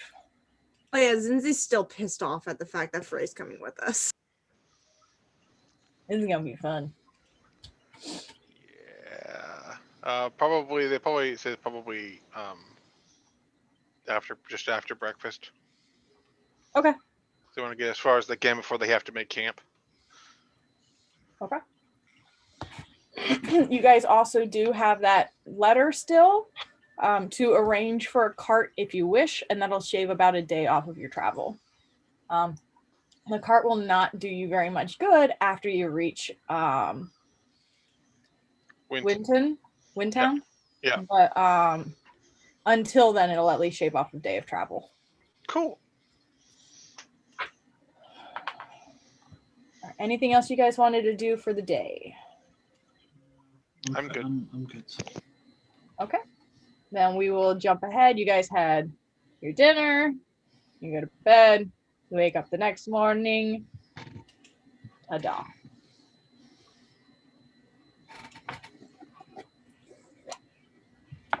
Ta-da. Yeah, welcome to the next day. For the sake of brevity, we can say you guys grab your breakfast, Zinzi's, you get all the pancakes you can imagine on your last day. Double stack this time. Red is motherfucker. drinking. As Red's always. Yeah. Gwen's gonna ask for some dry goods like oatmeal and It's easy enough to get travel supplies, yeah. Stuff Yeah, like that yeah. for travel. but like better than the normal stuff from Oh, yeah. from the tavern. All right. So normally it would be like 3 gold. If you want something really nice, we'll say 5. Okay. I'll give the bartender Finton, I know his name. Yay, we learned. I'll give him 10 gold. Okay. Thank you very much. I'll make sure you get the best we got. Oh, you're too good to us, Finton. Well, one of you did get abducted from my bar, so Things happen. that's So- a new one for me. That's a new one for me, and I'd Yeah. rather it not happen again. New one for all of us. So Gwen's gonna sort of waddle over to the table, and then sit down. She's gonna give Zinzi's like a mom look, like I'm sorry I have to talk about this, and then she's gonna ask if we're all okay with the current plan. Sorry. Are we all okay with the current plan? Lindsay's just aggressively eats her pancakes now. We still I'm have time fine. to change our minds. And of course, our party members' safety is paramount to anything else.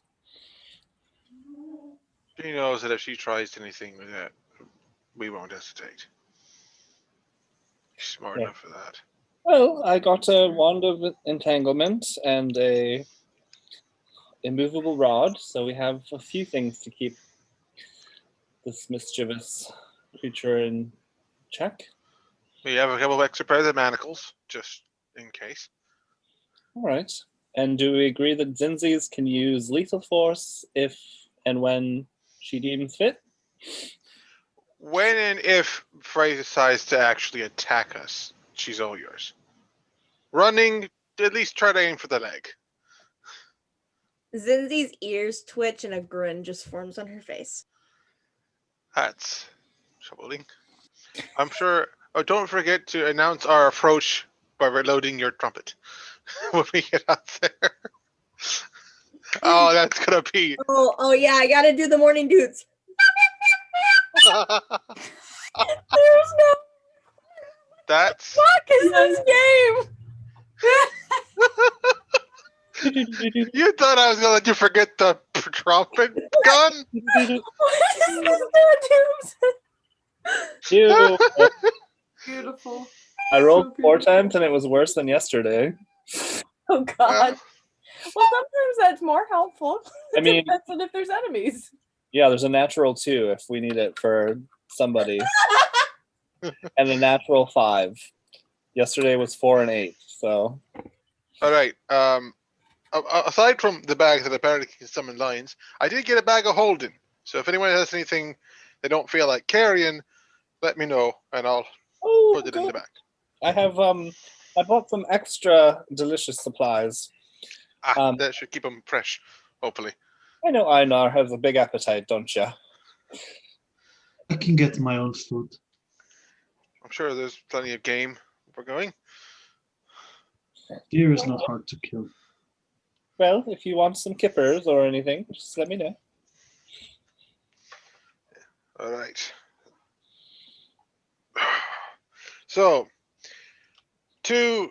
for the record, there's a couple of towns in the direction that we're heading that people haven't heard from in a bit, mainly due to where the camps was in between us and them. We don't know if it's because of interference. I don't know if it's just because communications have gotten all screwy. But when we get to Winton, we should be prepared for any trouble that might be there, or if it's just people haven't sent word, which is frustrating. Other than that, A&R been a little bit famous around here. People are starting to talk that there's a giant polar bear running around town, which is mildly amusing. This is completely new to Einar. He's just like, I'm famous. At least in small town talk, you do stick out a fair bit. But other than that, nothing too pressing. More refugees coming in, and we're it's going to be a long walk, but we do have access to a carriage, or at least a wagon, to cut down a little bit of time. But once we get to Winton, it'll be fairly useless. But it should knock off some time, or we can just throw Frey in the back of it and go along. But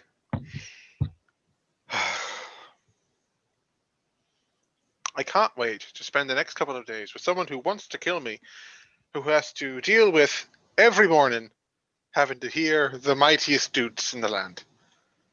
That is particularly funny. But so it's intel I was able to gather. That's about it.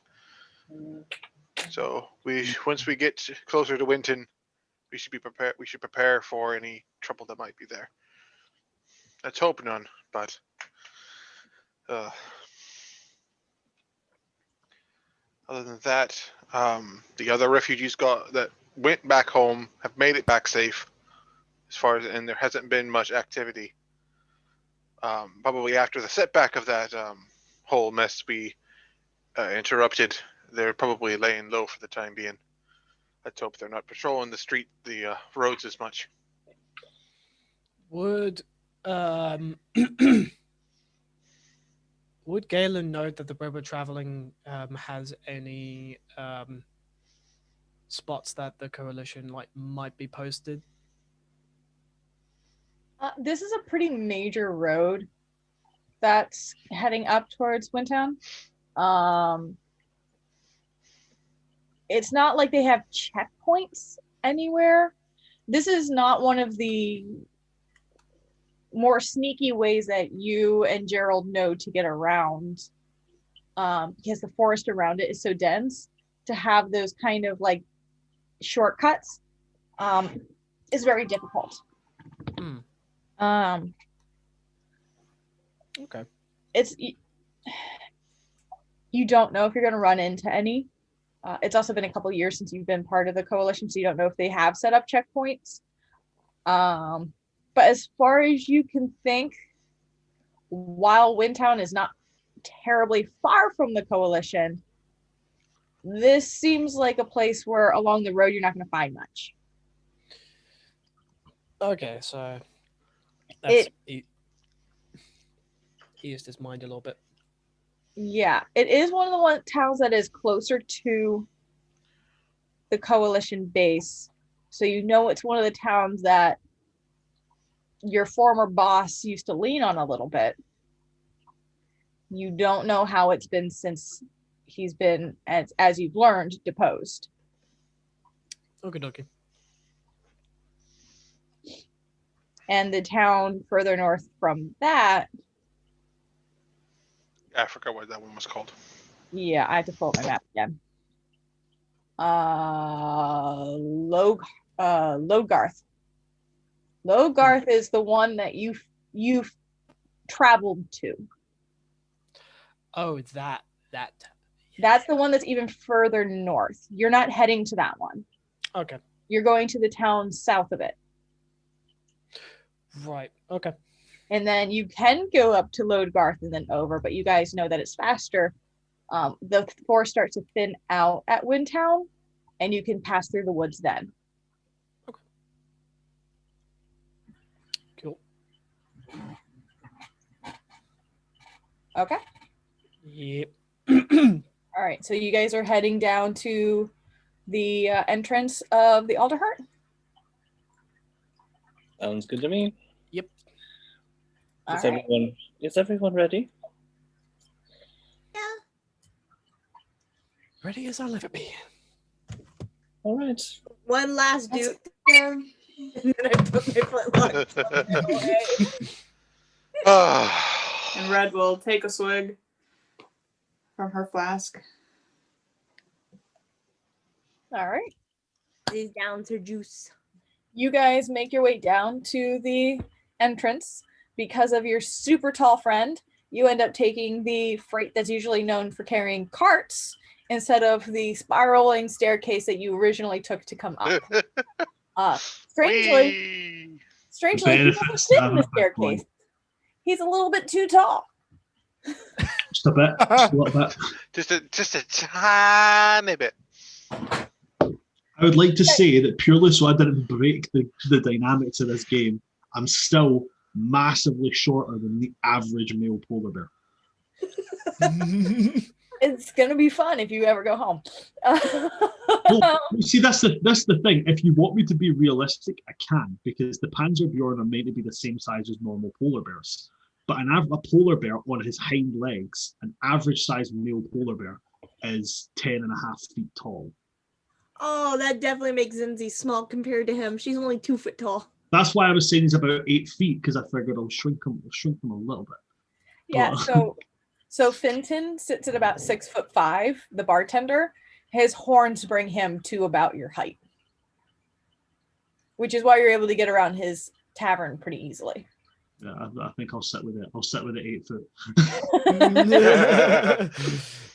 I just like to point it out. Even you haven't gone to the blacksmith, so you haven't met him yet. I cannot remember the name. It's written down in my notes somewhere. You just described him as a hench giant badger. He's a badger, yeah. So, yeah, I was like, oh, it's categorized as a Malpok, but no, it'll probably be something else.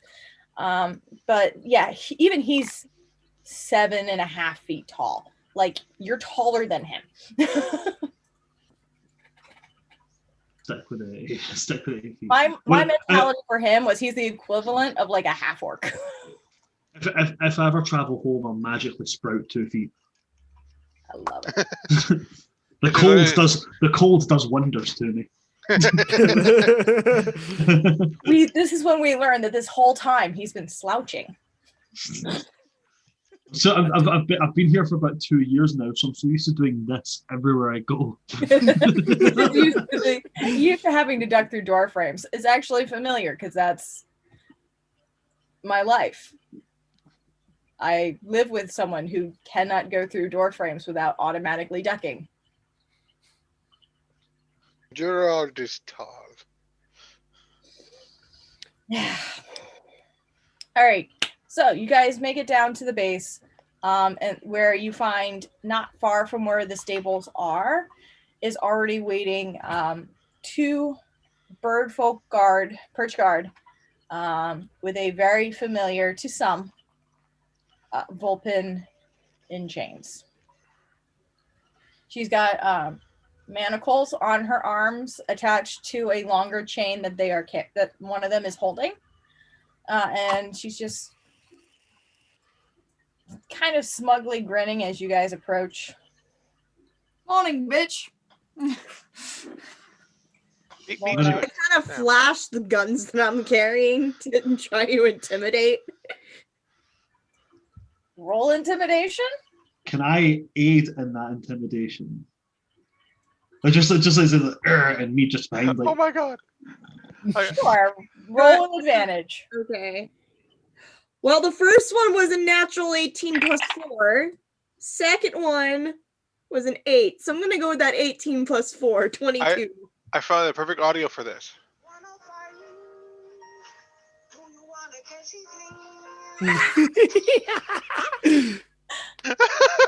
The fuck is this game?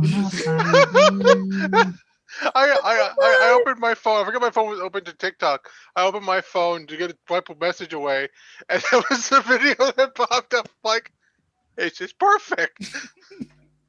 I just think it should be known that I love you all dearly for so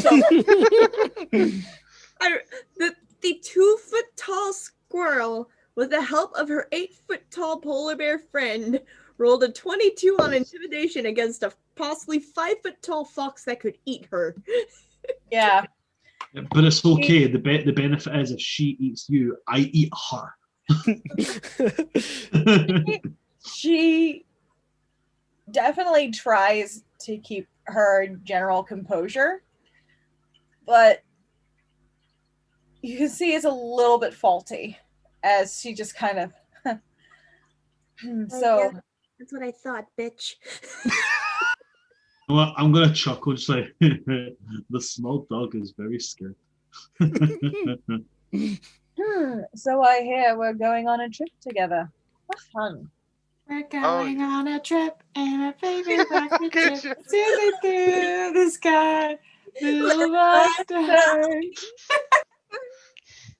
Yes, actually. Sorry. You'll be happy to hear this. We're taking you home. And I have been told, I have been given permission. If you try to escape, I will make shoestrings from your spine. He's an excellent craftsman. He could probably do it. It's the best behavior. That's true. You probably could. I see you found a new tall friend. And less tall. We'll kind of lean his head over towards Galen.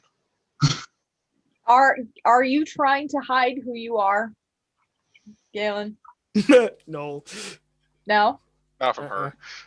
Not from her. She knows. There's no point. There's no point.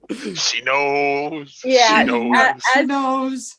As She you say that, knows. girl, she looks over at Galen and just seriously. 2 of you. Aye. This is certainly going to be an interesting trip. Last I heard my day, it was under new management, so who knows what will happen.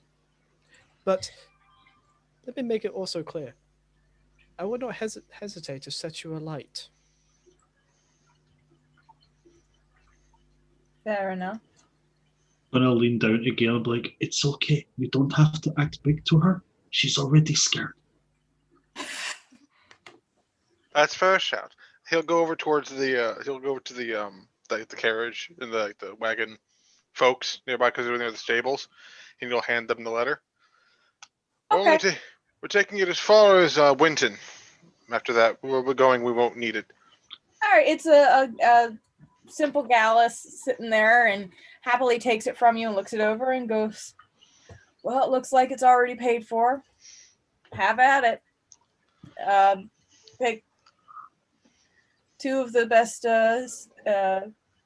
horses that you're after, and I'll hook them up for you, and you'll be good. You will do so and get everything set up. Who is the driver? That's probably. There is no driver. It is just the cart. Oh fuck, we're just gonna leave this cart like. Well, then more than likely this is run by these stables are run by like a similar family. So we go to their stables like, hey, this guy, these belong to this guy. And they're like, okay, cool, we'll get those. So what you guys are doing right now is just it's not like a carriage where it's closed or anything and you need any special. This is an open cart. Skyrim. It's very Skyrim. Okay. There is a spot for a driver, but they don't rent out drivers. They rent out carts because most people who are looking for them know how to drive it. So it's up to you as to who's going to drive the cart. Einar, you can fit You guys picked some pretty big fucking horses. That's why you picked 2. Yeah. I can- That's what I Gerald can- did on purpose. He's like, all right, I need the 2 biggest, strongest fuckers you got. I can move the same speed as a horse if I go on all fours, so I can just drop down. That's fair. That's easier. That's easier because I mean, like, we're thinking Budweiser here. Just Clydesdales. Just doop-a-doop-a-doop-a-doop. Giant Clydesdales. It actually is easier because now that I'm actually looking at it, not that I think we will run into anything, but if I'm on all fours, I don't get bothered by difficult terrain. So Okay. Very good to know. traction. Very good to know. All right, so the 2 perch guard are still standing there with the lead, I guess, for Frey. And as you guys are chatting, one of them will just go, so who's going to be in charge of this one? That would be me. Oh. Be careful. Oh, I know. He'll Don't lead her and kind of help her up into the wagon.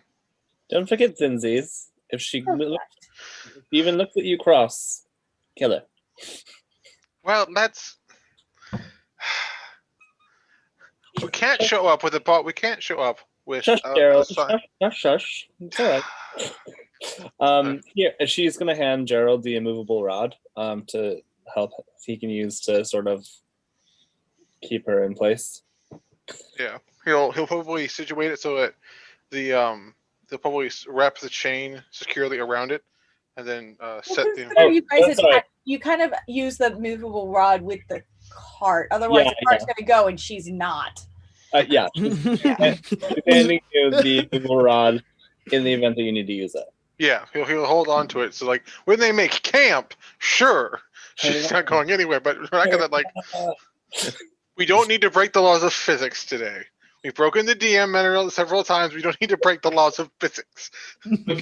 Quick question: Would the cart be able to hold carry my weapons? I'm sure it's a decent sized cart. Cool. So then I'll leave my axe, my great axe, my maul, and my javelin. But yeah, by the way, nobody touched that javelin. if you like the sensation you have in your fingertips, and it's a javelin of lightning, isn't and it? you don't like the taste of copper in your mouth. Don't touch that javelin. I love that item so much. Zinzi's goes to poke the javelin. I do love the taste of copper. Five other normal javelins and just an assortment of small weapons. And as he's taking all his weapons off, he's just eyeing the kind of prisoner we've got, just It's throwing like- all these weapons in, and then just before quickly taking it the last thing, just dropping and going, "If you run, I will break you," and then just walk away. Where exactly did you find that? Here, he was visiting in town, helping our mutual friend that we met outside of the little town when we first saw you. He was helping her build a sign. It's a quite well-made sign too. Excellent craftsman. Interesting. Just for the DM's sake, Gwen is going to spend the first hour and 10 minutes casting Find Familiar as a ritual, so that instead of a lightning bug, I will have a hummingbird. Okay. Easy enoughly done. Galen is going to do the same. Okay. I'll get back to you on what the familiar is because I'm still not sure what I want. Okay. That's fair. Let me know. All right. So you guys all are able to pile into the cart. Who's piloting the cart? Redwell. There you Okay. Red. Just because it's the first time, make an animal handling check. Yay! Okay. Please Let me never get used. pull up my handy. Wait, are there laws against drink driving? That's the thing is, she's a functioning alcoholic. How which buzzed is are you, Red? just remember, Not that buzzed. just remember, Red. This ain't a boat. It's not got a wheel. 17. Okay. Yeah. Super easy enough. You're able to get the cart rolling and headed on your way with no issue. Yeah. First day of travel. The benefit of this being if any of the horses die from attacks, we can just strap the cart to me. I will pull this the rest of the way.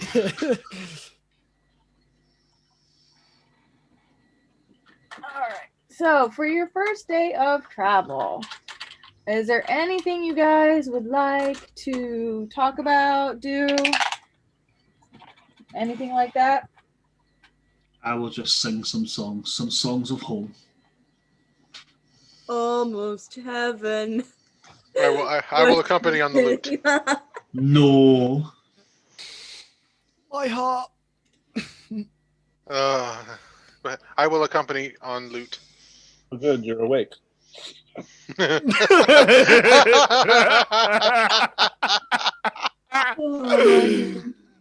Oh fuck! I need to play that now. Damn it! Damn you, Brian! Listen, I have been stuck going between Dragon Age Inquisition and Skyrim for like a month. Okay. Mm-hmm. I've gotten further into Dragon Age Inquisition. I've just gotten like the second batch of people. I'm just like, holy fuck! Oh, really? So many people. I got Black Wall and the Iron Bull. I'm like, oh, I love you. I'm also playing the Kunari, so I'm like, oh, I love you. Blackwall, the party member that nobody uses.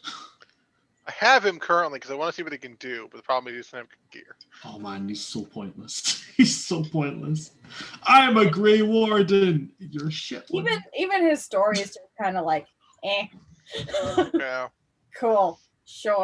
It sits and talks about how, like, yeah, this one time I fought 15 Hurlocks and I managed to defeat them all. Yeah, I'm sitting going like, dude, I was the hero of Ferelden. Like, come on, man. This is small game bullshit. Yeah, I never used Blackwall and I never used Vivian because she's such a bitch. He is, but I kind of like it. I have it right now, but I'm like, Vivian, Iron Bull, Varric, and my Mage Inquisitor. Yeah, sorry. My dream team is Dorian, Derek, and Iron Bull. I hate Dorian. I love him. Every single game, every single Dragon Age game, everybody's like the kind of fan groups favorites are my king least favorites. I hate Zevran. I hate Zevran so much. His accent is ridiculous. Okay, when he does that whole thing like, well, here I am. I am a member of the Anti-Van Cross. Do you want to know where that accent comes from? Right, just picture him saying that. I'm a member of the Anti-Van Cross, and then picture this. They call me Cuban Pete. I'm the king of the same fucking accent. The maracas, they go chick chick. And I can't get that out of my head. I can't. The second one is Fenris. I hate him. Okay. I hate Fenris. He's a whiny emo kid. On top of being a whiny emo kid, he's a whiny emo kid that one bad thing happened to it and he's milked it for every fucking drop he can milk it for. It's like, you can't fart in his direction without him mentioning, do you remember that one time a Tevinter made me something I didn't want to be? Like, fuck up, okay? Shut up. Much worse has happened to you. He pulls people's hearts out of their chests with his bare hands. Well done. Iron Bull literally has done that 5 times. I really like Iron Bull a lot. And in Inquisition, I hate Dorian. Oh my god, he's such a ponce. I hate him so much. He is, and that's why I love him. He's so fucking full of himself. He's really, dude. So he moans about his issues. It's like, dude, you've got such first world issues. Like, shut up. Oh man. So much. But you spit out demons, big deal. Can you give me a warning before you start busting out in demons? How do you expect me to do that? Oops, demon. Oops, demons. I mean, it could happen despite my training. My dream is to eventually one day play a warlock whose entire character is based around whoops, demons. When Dragon Age Inquisition first came out, one of my friends went, "It's kind of scary because you remind me of Sarah, and it's a little frightening." I could see it. And then the first can time see you it. meet her is just like, okay. I can almost follow what Sarah is saying half the time. I She- love her. Just like, I stole their breeches. You didn't take their weapons? Why not? Because breeches. Like, oh, What kind of environment are we walking in, by the way? This is still within the forest. It is a basic dirt road, simple terrain. It's a relatively nice day out too. It's starting to get to the crisp fall air without the leaves turning yet. It's starting to get cold, people. I'll have the hummingbird flying around, Okay. just sort of doing their thing. Galen, is your familiar also flying around, or? I would actually like to introduce my familiar to the party. So, like an hour in, all of a sudden, from the horizon, there was a black outline of a silhouette, but as it comes closer, the black outline dissipates, and there was a pure white raven on Galen's arm with crimson eyes. That is so you good. freaking edgelord. I mean, he's cool, but I mean, he's yes, not wrong. I mean, it's Red. fucking awesome. It is, and I say this as a Blood Hunter main player, right? It's fucking awesome. You're a fucking edgelord. Red just like takes a swig and just goes, "Ooh, fancy." Cool. Einar's going to look back and go, "Nice chicken." Look at all those chickens. Any form of bird that ever steps in front of Einar. Look at all these chickens. Look at all these chickens. So, ladies and gentlemen, this is Felix. Probably been my closest friend ever since I was young. So, and You name your food. what was that? You name your food. This is my familiar. All wizards have a familiar.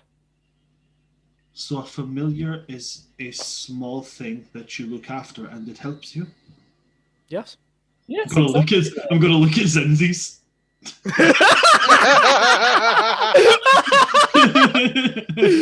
Zenzi's will just hold a gun up, call me a familiar one more time.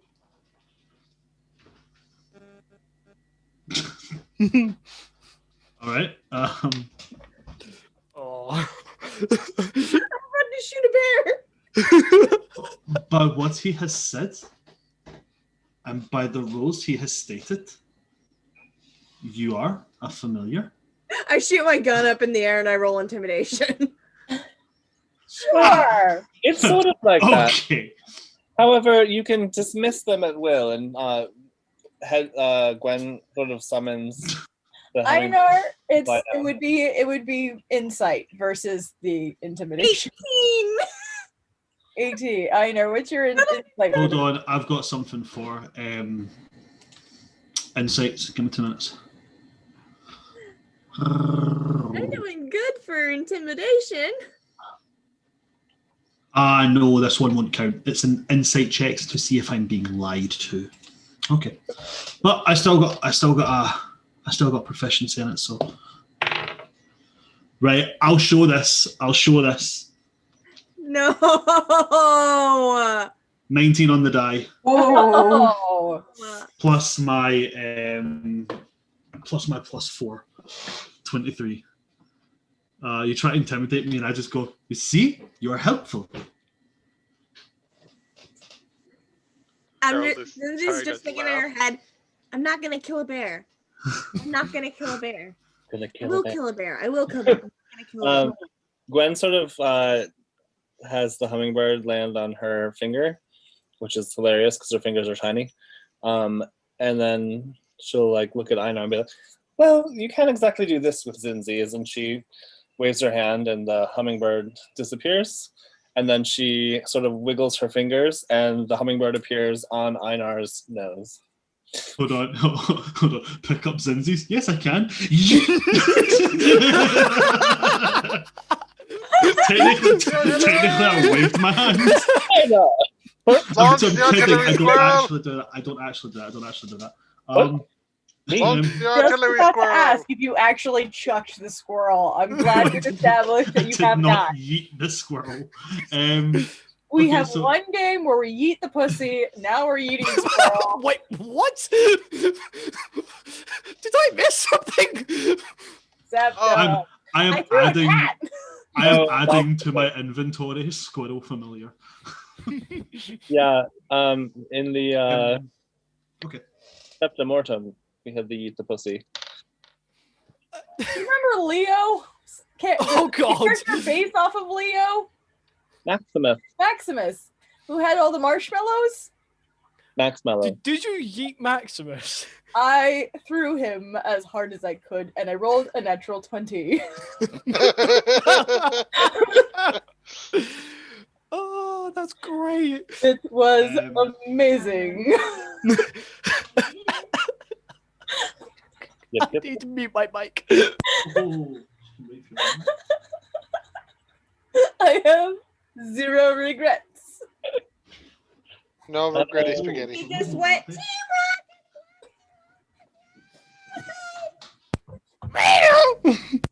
It was amazing.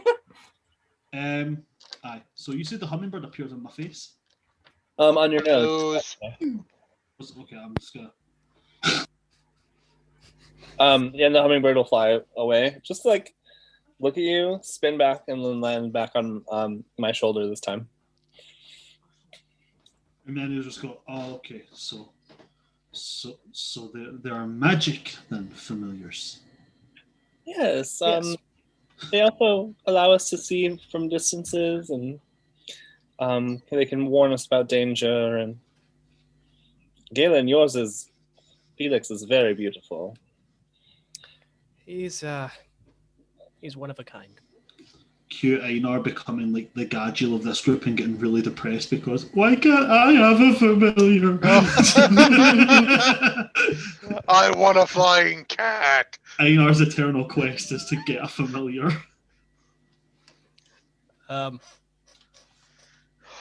If you have the gift, perhaps we can help you find one. I'm just kind of shrugs and goes back to just walking. No. But yes, eventually Galen will have Felix fly overhead and scout. Okay.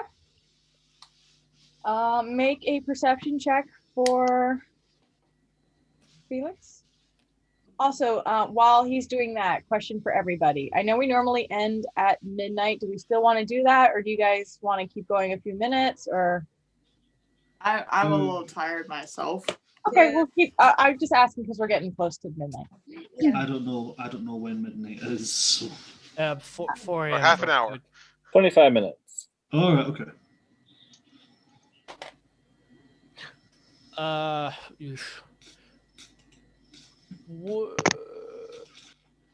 So on the die, that's 12. What modifiers? Do you have a stat for Hummingbird? They're in creature stats. You should find it. I have the hummingbird. Galen has the raven. Oh, that's right. Okay, I will find. Raven creature stats. You've got a intelligence of -4 and a wisdom of +1. Your passive perception, your perception skill is +3. +3, so that's 15 overall. 15 overall. Mhm. The road looks pretty clear. Doesn't seem to be too much going on this particular day of travel. It seems pretty calm. Nothing really to see. Okay. Oh, my raven knows mimicry. This is gonna be fun.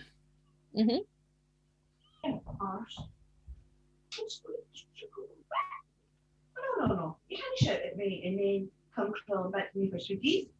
Did you guys want to do anything else during this day of travel? Gwen will make food for people, and like when she makes like porridge and stuff, she'll add fresh fruit.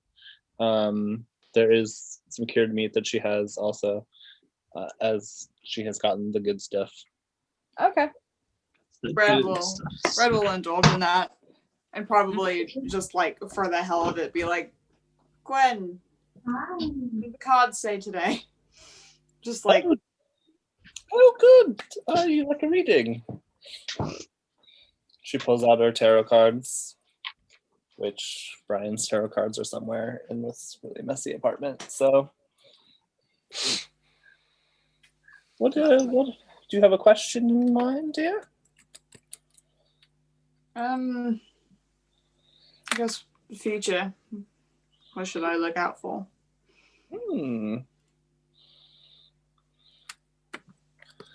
Let's find out.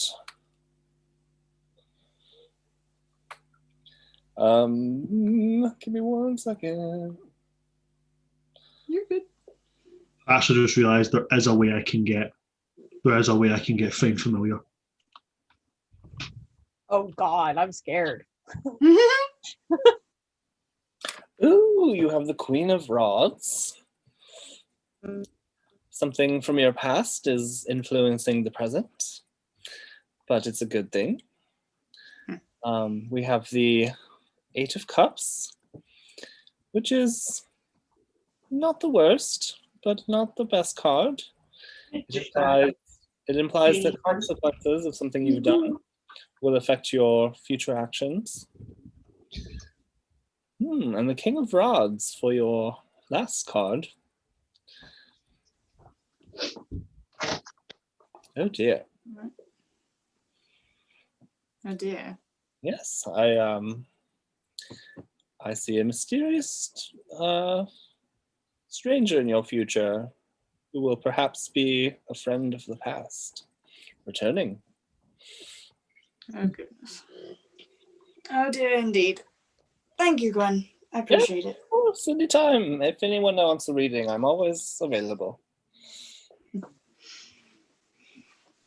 She'll Hey, no, like give like a gentle like side hug to Gwen. Oh yeah, like careful because of the quills. Gentle. Yeah. Because quills. Einar eyes the cards, then eyes Gwendolyn and just like shakes his head like, Oh, don't worry, dear. It's only if you want it. very superstitious. Aye. It's always healthy to have a good fear of the powers that lie beyond reasonable explanation. And she winks at Galen. Because we're both magic users. For now. Even in all my years of arcane arts, there are still some things I wish I could understand. Unfortunately, that is not the case.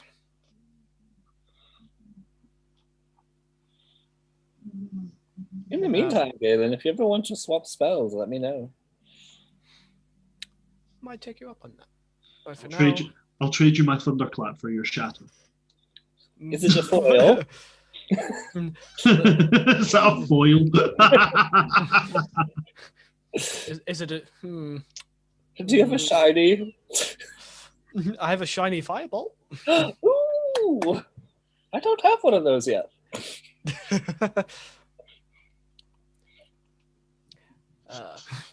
Yeah, aside from making food and small talk and depicting the future, Gwen is sufficient. She'll also, once per day, she's going to check in on Frey with message, and she's just going to be like, I know this isn't ideal, dear, but if you need anything, let me know.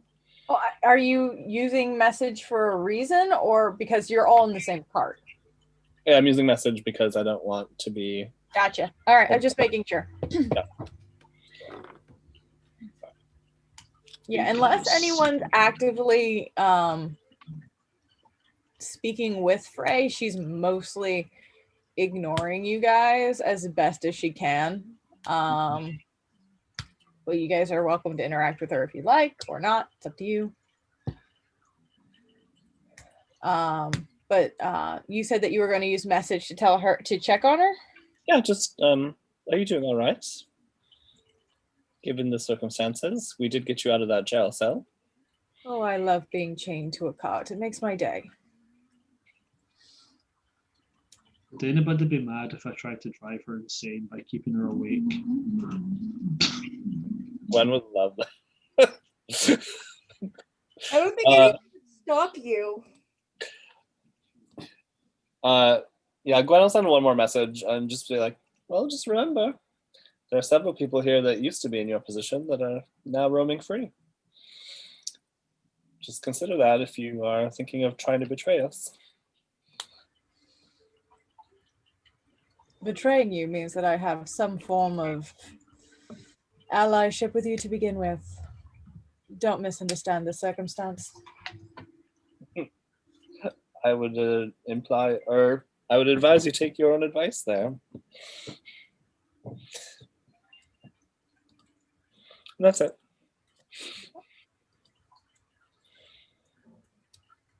All right. Anyone else want to do anything during this first day of travel?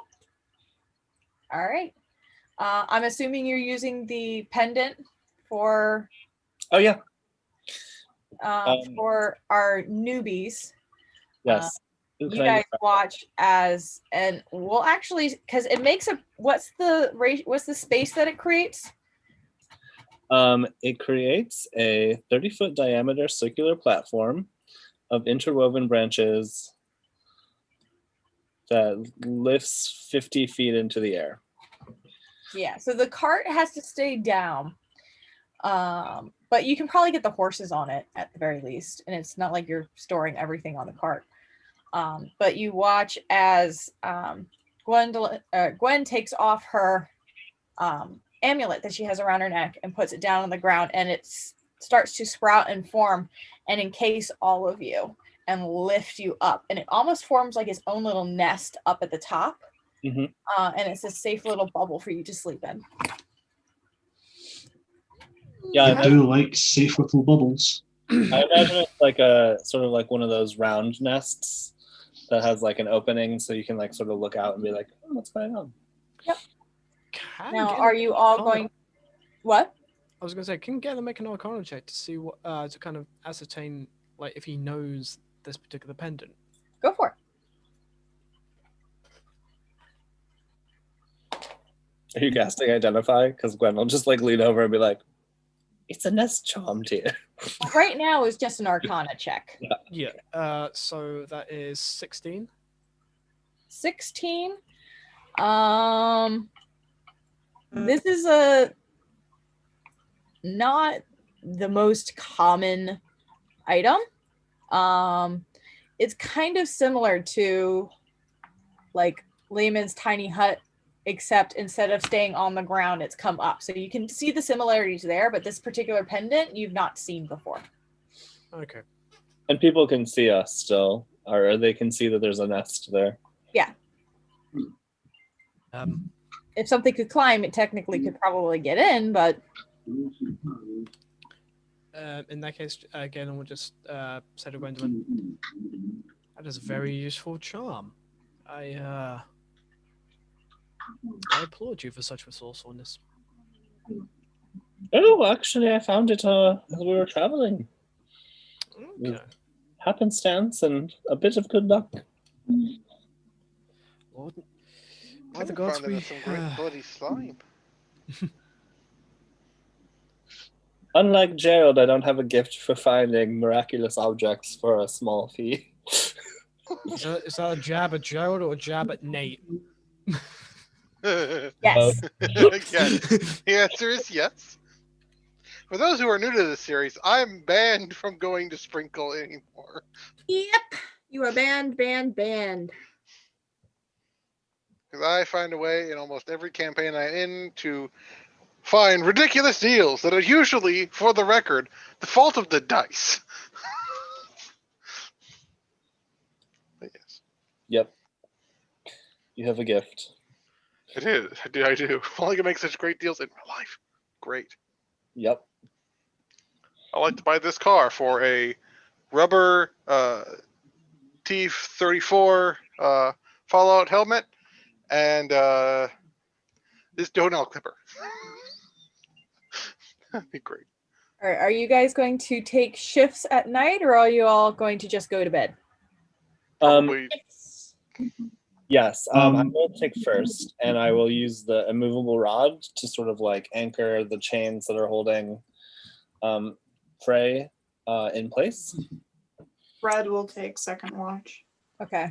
As you anchor, Frey just kind of goes, "Oh, it's like you don't trust me or something." This is obviously going so well.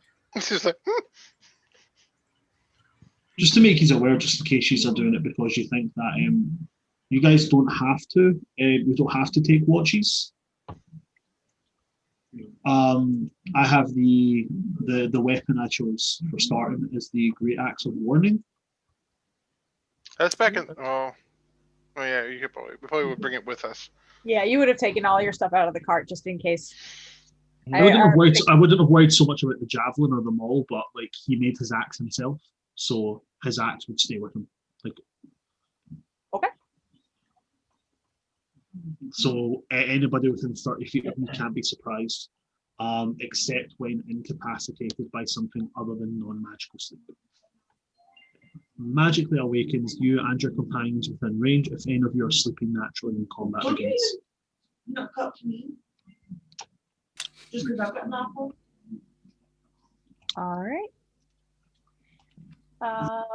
So first watch was, if we're still doing them, I'm assuming we are. Yeah, First I'm watch going to do it. Okay. Roll perception.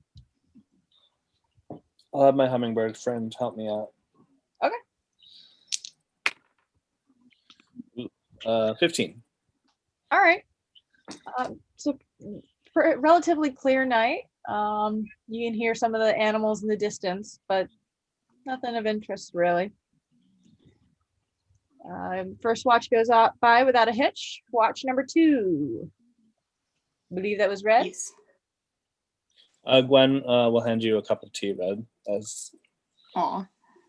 She will take it and then put alcohol in it. Yep. That's sad. It's a fruit tea, so it blends really well. 15 for perception. All right. Just about the same. You do, as you look down, see a few critters running past where your cart is kept. Nothing really worrisome at all. Is there anyone taking third watch? I will. Okay, roll perception. Perception. 13. 13. Interesting critter noises at night. Not really much more than that.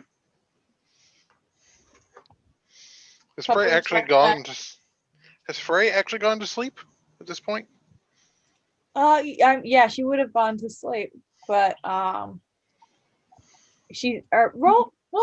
another perception check just to see if she is sleeping or not.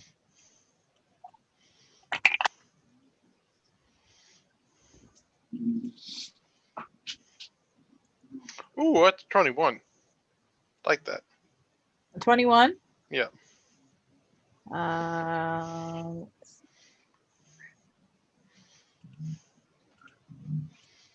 Yeah. As you're looking over, you get the impression that she's not sleeping as much as you think. She's not fighting her chains or anything like that, but she's not asleep either. I'll kind of sit over near the edge. Do you want some tea? Oh, well, you guys talking to me now. It's been all day. I've been rather bored. Well, we can't have you getting everyone riled up. Easily enough done with this group, it seems. High tensions tends to happen. I didn't hear you. What was that? High tensions. Troubling times tends to happen.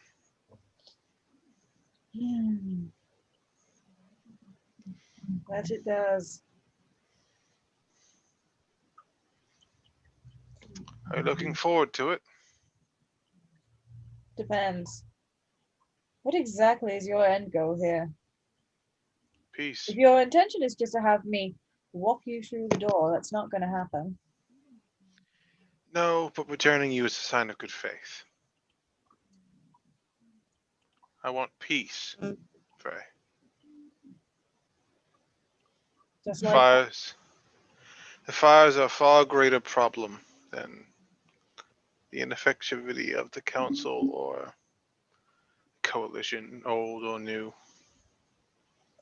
the ineffectuality of the council is why the fires are such an issue to begin with. And you lot running around, killing perch guard, stealing from people just trying to get by, stealing the resources the council has to use to help people. That's helping matters.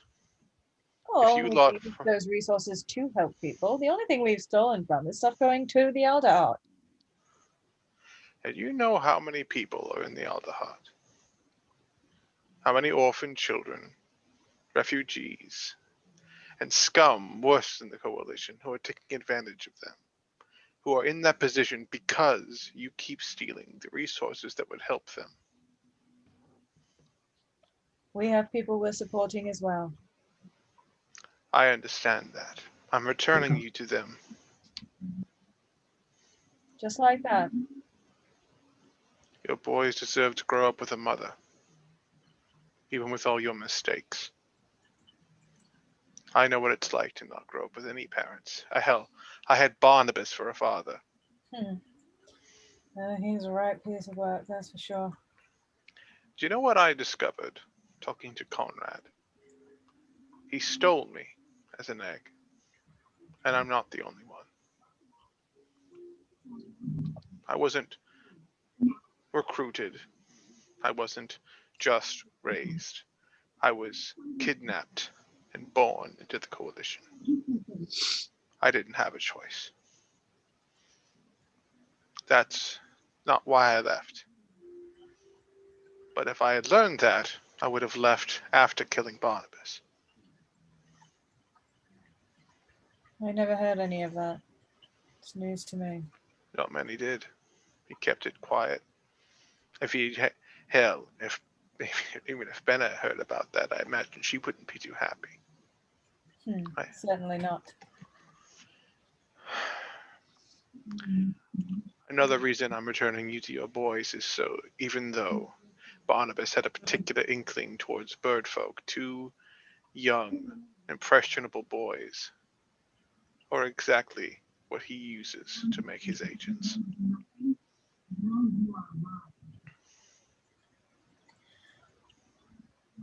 You saying you're worried for my children? I'm worried for a lot of people's children. I don't want them to end up like us. I want to beat back these fires so people can return to their damned lives. I'll gladly throw myself in a cell after all that's over. Make a persuasion check. I'm good at those.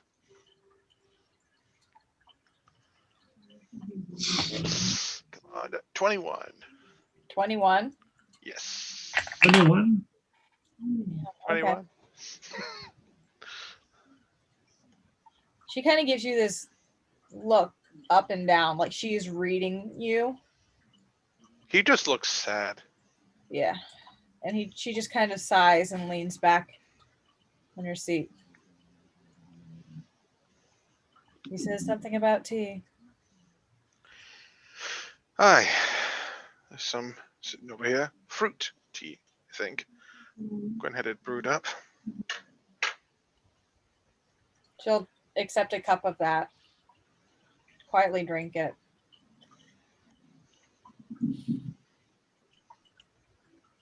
Look, I never liked Barnabas. And I never liked... Benna's different. She deserves a chance. And that's what I intend to give her. I want to use the coalition to fight back the flames. We can deal with all the mess afterwards, but the sooner the coalition stops hurting the people of the Humblewood and diverting attention away from the real threat, the sooner people can get back to their lives, even the coalition. The sooner And you you think that council is willing to focus on anything besides their own greed? Why do you think I'm here? At least 2 of them support our function. Hell, they fought to get you in this cart, going home to your children. They've made mistakes in the past, and I don't trust them. I don't trust the most of them any more than you do. But I'll take what I can get, if it means people can go back and we can fight this damn fire.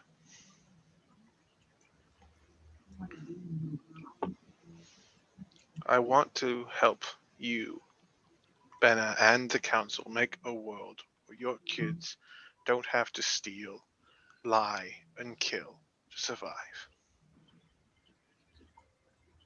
They don't have to do what we've done just to get by.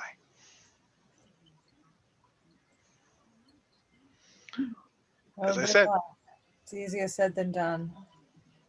if it was easy, they wouldn't need a couple of coalition traitors, a great bloody bear, a sailor, and a guard, as well as a hedge witch. They wouldn't need a ragtag band.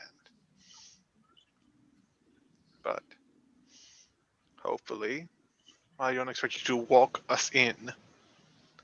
I do intend to trade you for a chance to speak.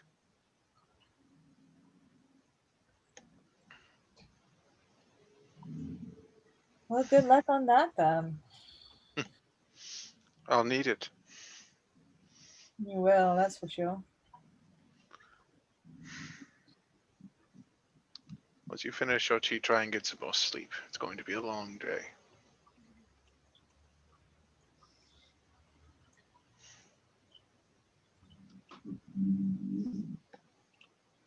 Thank you. He just nods.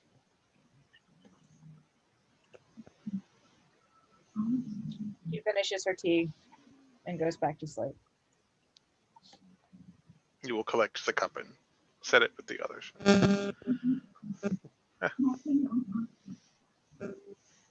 Okay. All right. If that is it for the night, we are going to wrap it up there because it's now just about midnight. How about that timing, huh? That was perfect timing. Yeah. So thank you to anyone who might be watching this at home.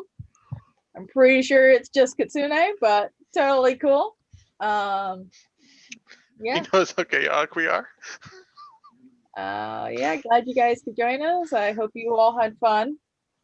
It should be an interesting ride from here now that we're going where we're going. And if all goes according to plan, you might level up next time. Oh my god. Grr. I'm trying. Yeah, these 2, I don't think these 2 have gotten to engage in combat yet. They want to hit something. Unfortunately, you guys joined a very ARP heavy group. So sorry, dear, but I thought you said that we're leveling up. Maybe next time? Yes, the word maybe was in there because it depends on what we do, Ryan. I feel the fact that I intimidated Frey at least guarantees me a level up.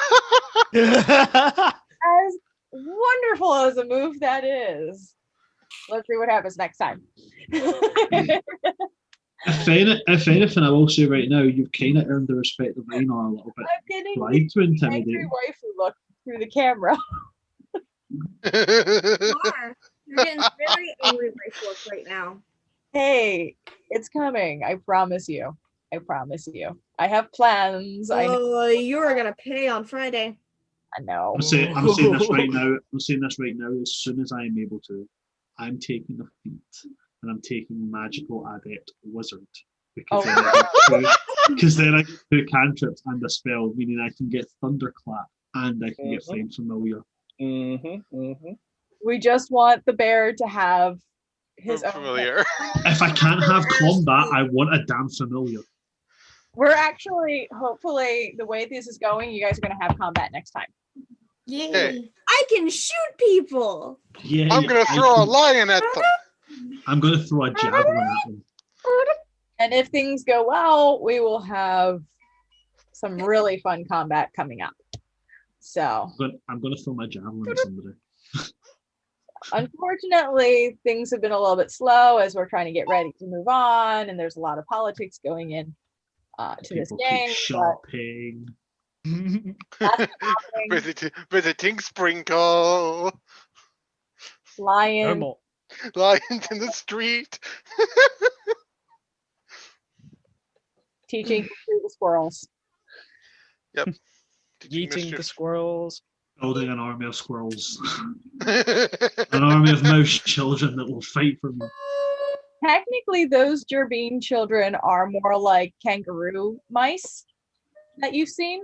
Oh, you're telling me that I've handed weapons to characters that come from animals that are famed for having a 3-foot vertical. Don't leave him dead. Is safe. Hold on. Next time we go back there, I need actual metal. I'm gonna teach these kids how to fight. They actually have a little bit more skill than most because they've been on the streets for a while. Yeah, so but I'm a teacher. is useless as much more than a pickpocket. The others can actually do some damage. Yeah, but I'm gonna teach those kids how to fight like a Panzerbjorn. Oh shit! I have made you a great sword. It weighs twice as much as you. You will now learn how to wield. Sending them out into the icy cold to see if so they can survive and prove themselves. What about the children? If he dies, he dies. What about the children? They are children. I like the blunt honesty of Einar so much. Well, I think that's going to be it for us tonight on the YouTubes. So thank you guys for watching. Feel free to join us on Friday on twitch.tv/turn-to-page394. Hopefully for GCast this week. After a 3-week hiatus, we're hoping to play this Friday. Don't hold us to that though, but it's looking good. It's looking We should good. hopefully know by Wednesday. We will hopefully know by Wednesday, and Wednesday we have a rabbit hole, which Hannah suggested we play hide and seek on Among Us for that. And as an extra special bonus, some of my friends here, and if some who are not here, will be joining for a very fun play test one-shot of Heckna on Halloween night. Streaming that, you cannot stop me. What? I am so gonna stream that as well. Are we have like multiple streams? What is Heckna? Heckna is a playtest that is currently being set up through Deck of Many, which is actually the same place that I found Humblewood. They're in the process of making the full campaign for it. It is a horror carnival themed D&D game. And I am going to take part of it and turn it into a one-shot so we can have some super fun Halloween time. And now Brandon is like, I really want to do this. It's like I'm conflicted. If my Pathfinder on Saturday is canceled, then I will be super down. But I will I'll hopefully find out about that before Saturday. My DM is bad about that. I mean, I'll be down, but like, I will have to resist the urge to play a Jason themed character. Just a guy in a hockey mask with a machete running around. Oh no, to save people. I'm bringing Butcher. This name will resonate probably with only Paige. I'm bringing Butcher. Oh, I remember Butcher. Except now he has a great sword Yeah, in the shape of a meat That cleaver. is a fucking flashback. Back when I had Ugh, If you, guild adventures on TikTok. yes, is if you, I've been waiting to Why? use him. Why should we do Sarah, like if you need player, a one night Sorry, you go, only Paige. revive of that tag? I will buy a new wig and everything for that. I still have my swords. I have to get a new wig for Sephra. Yeah, I have better Sarah. stuff for my barbarian look. Sarah, if you need players for that, hit me up. Like I'd be up for horror things. Oh yeah, you're I'm totally always up for invited. horror things. Absolutely. Of course you're welcome to join. We'd love you. We'd love Time to whip out the angstation of emo boys. Let's do this. Before we close out, can we just appreciate the gorgeous human being that is Liam O'Brien? right? So he's so handsome. He's Always. so handsome, and he's one of my role models. And Liam O'Brien, if you ever see this, you've made my life better. Keep being awesome, man. Yeah. Cool icon. The entire cast and crew of Gem, Yeah. sorry, of Gem Kingdom Chronicles also, but it's amazing. Yeah, like no, this is Critical their Role. new book, The World of Critical Role. It's their autobiography. It was written by them and by Liz Marsham. I'm currently on the second chapter, like meeting the cast, and legit reading Matt's chapter made me cry because holy shit, he was a lot like me growing up. And I legit was just bawling as I was reading this chapter. I'm like, I can't believe somebody I look up to actually shared the same insecurities as I do. Well, the time whole carrying him. This is a great book. You guys need to buy it. It is amazing. I love reading it. I will say one thing. The fact that I have to wait until I have to wait 2 weeks to get in the opportunity for more bear puns. I've got to say I'm not happy.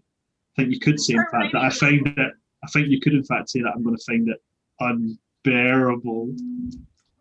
Oh, I don't get the feeling those next 2 weeks you're just gonna have a spiral notebook full of bear puns. Oh my god, yes.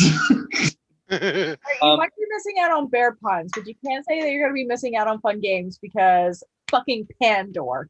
Yeah, man. Next Oh week my we'll be God. back for Pandor Yes. Junk's shenanigans. I'm not going to Oh, stop boy. until Hannah's least favorite thing is magical tinkering. Okay, I have a question. What the fuck does Junk want Candela to write to him? Because I gotta get to work on that letter later. I have no idea. Just right.